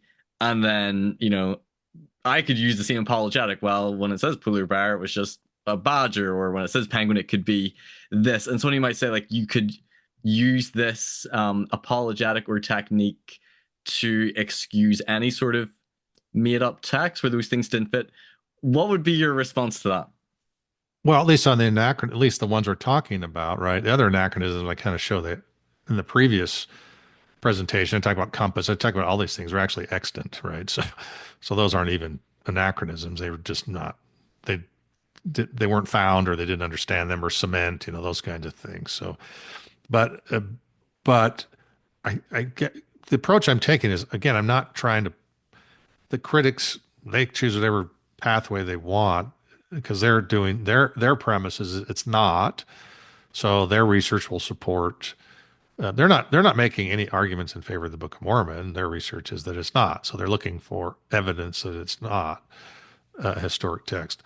I'm just saying, if I look at it's not a haphazard. This approach is not haphazard. That that it is, again. Could Joseph Smith have like just known all these animals were in the scriptures? I don't know what Joseph Smith thought or didn't think. It's possible, I suppose. But I'm just saying the pattern. It's clear what the pattern is, and again, then you get down to, okay, that's the pattern. These are the names. So the names aren't necessarily, all of them don't have to be the exact animal, right? Some are close. I mean, I think they'd use both parameters. They were like, okay, we need a sheep. Well, we don't actually have any sheep, but deer works, and deer was clean and was actually mentioned as ritual as part of the sacrifice that could be done, but they just use it for sheep. But they didn't use deer ever. They didn't. There's deer is not mentioned in the Book of Mormon, so that's actually evidence that maybe that's what happened. The so I'm kind of showing that's the pattern, that's the naming pattern. Then you go to the level of, okay, what are the actual animals? Are there ones that fit or don't fit better than others? And if I'm just saying, if that's the approach that the Lehites took, that's the approach they took. If they're saying, well, that just means that you could create anything, like, I don't know if you could create anything. I'm just saying that's the pattern that the Lehites, that's what the text shows was the pattern. Hmm. And does that make sense? So, Yeah. are there any exceptions to the pattern? I don't see them. I don't see it.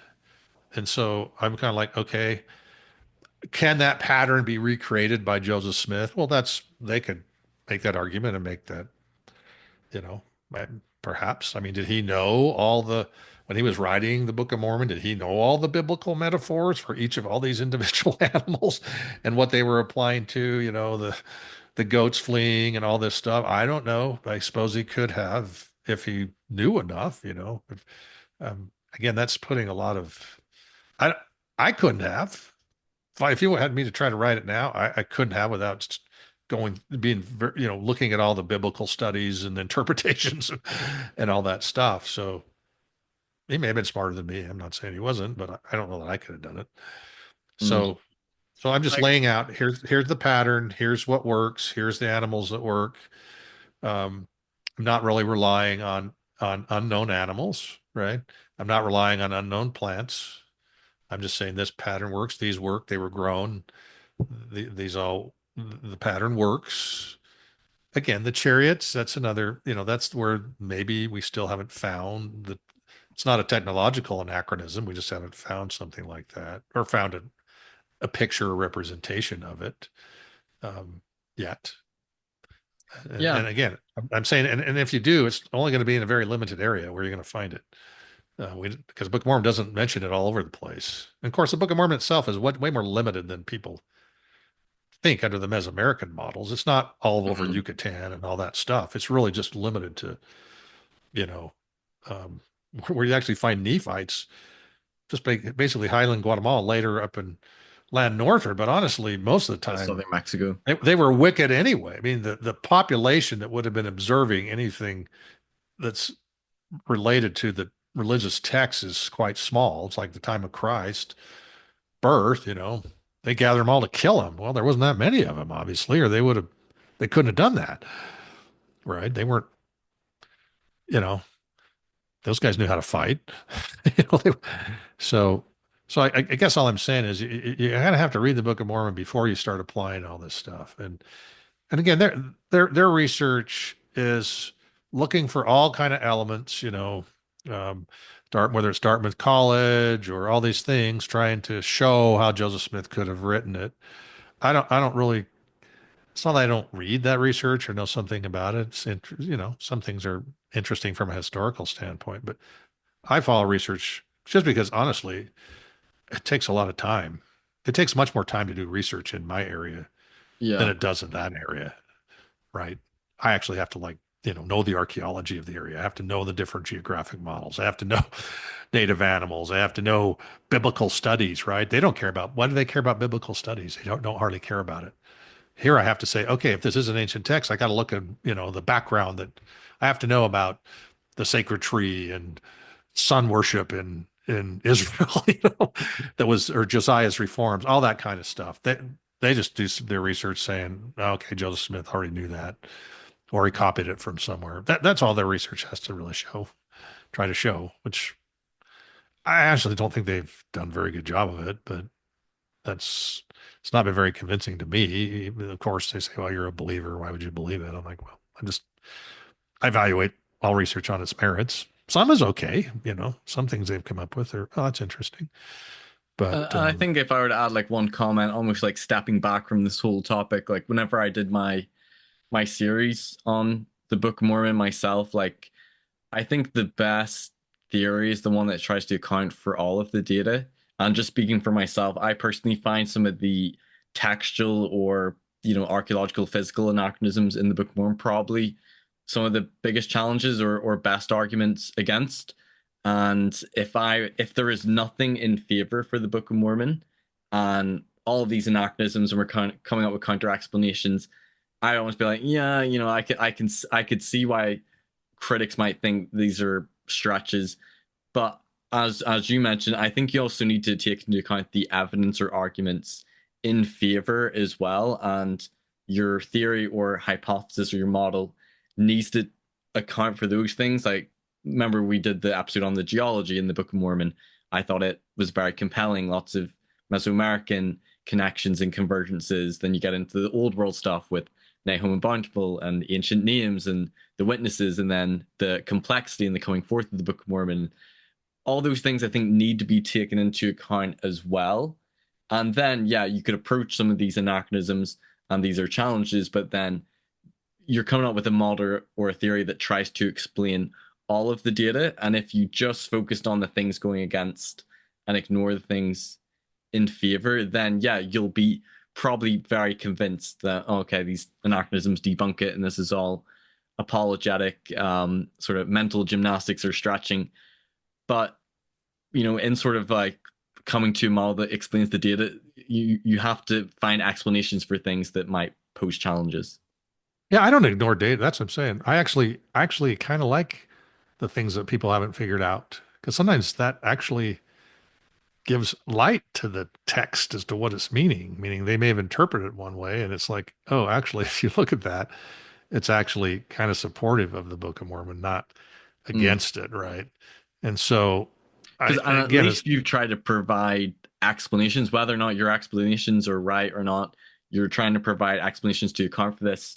And I sometimes feel like I'd love to see critics dive in as deeply and give explanations to maybe some of the strongest evidence in favor. Like the episode that we did on, geology and the Book of Mormon and plausible candidates for, a volcanic eruption and earthquake in Mesoamerica that century, like critics dealing with some of the best evidence in favor as yeah, they well. I don't. think.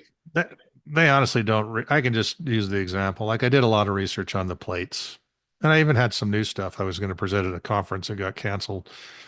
I guess Scripture Central canceled it, but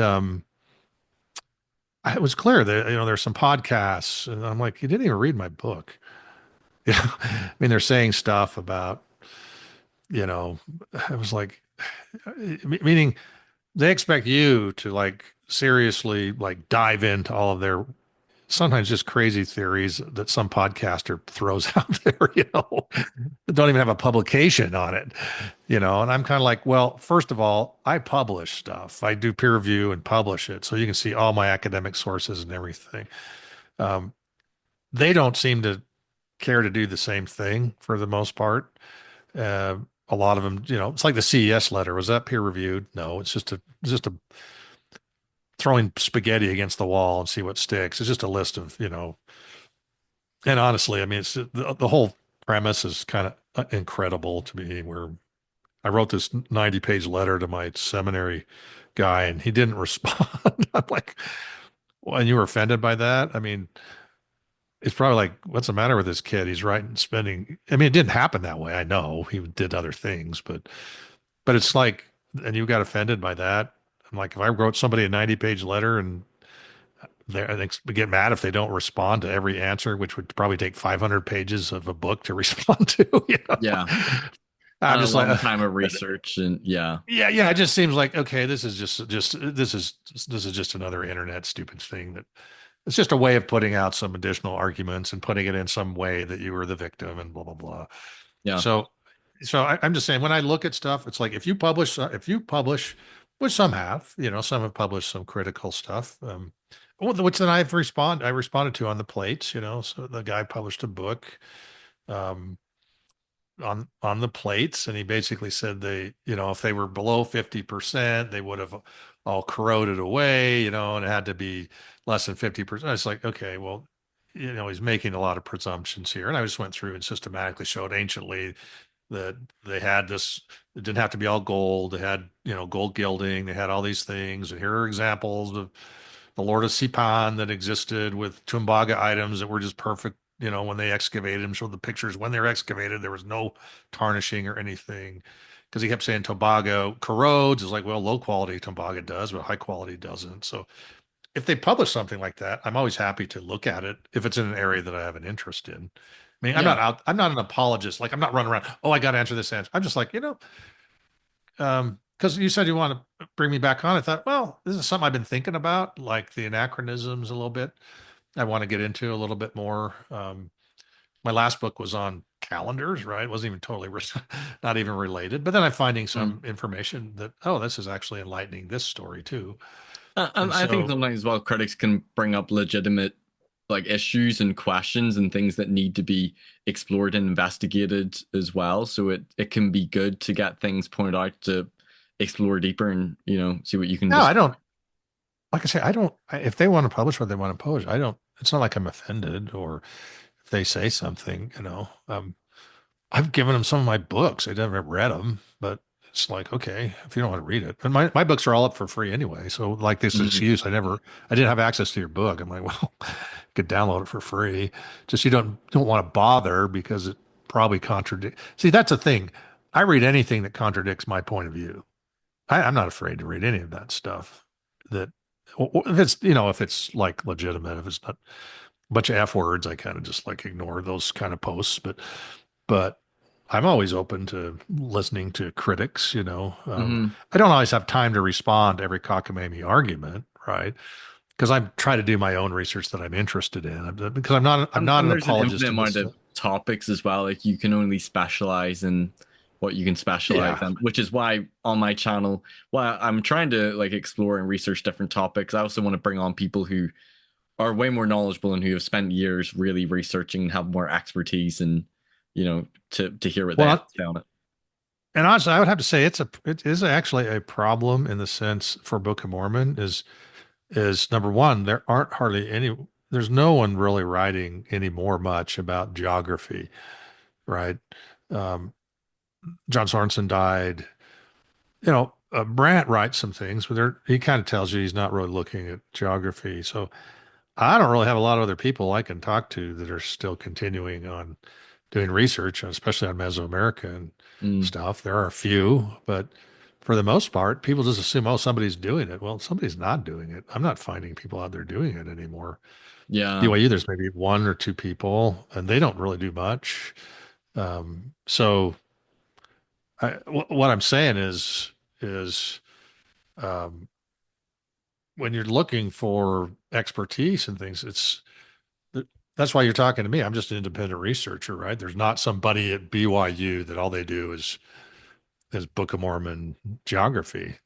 Yeah. I don't find when I talk to them, I mean, I sent an article up there once for one of like BYU studies, and they were like commenting. I'm like, you don't even know what we're talking about. I mean, I couldn't get reviewers that really understood even what the models are for Mesoamerica and the issues, or even understood enough about Mesoamerican culture to even comment.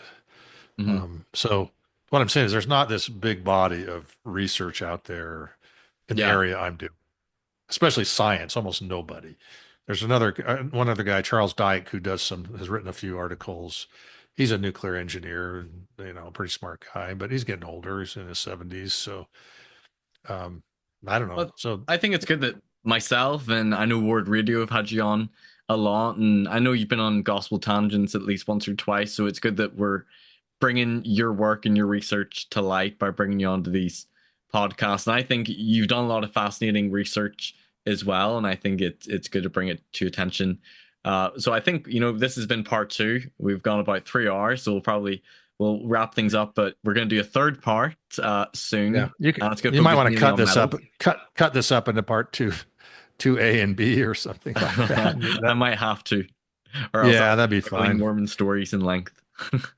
Yeah. Okay, So anyway, we want to we can chat for a couple minutes after the podcast if you want about dead on. kind of the Well, thanks, timing on thanks that for one. coming on, and listeners, if you're watching, comment underneath your thoughts, your questions, any pushback if you want to, anything you want me to bring up in part three, because we're going to do a third part on anachronisms.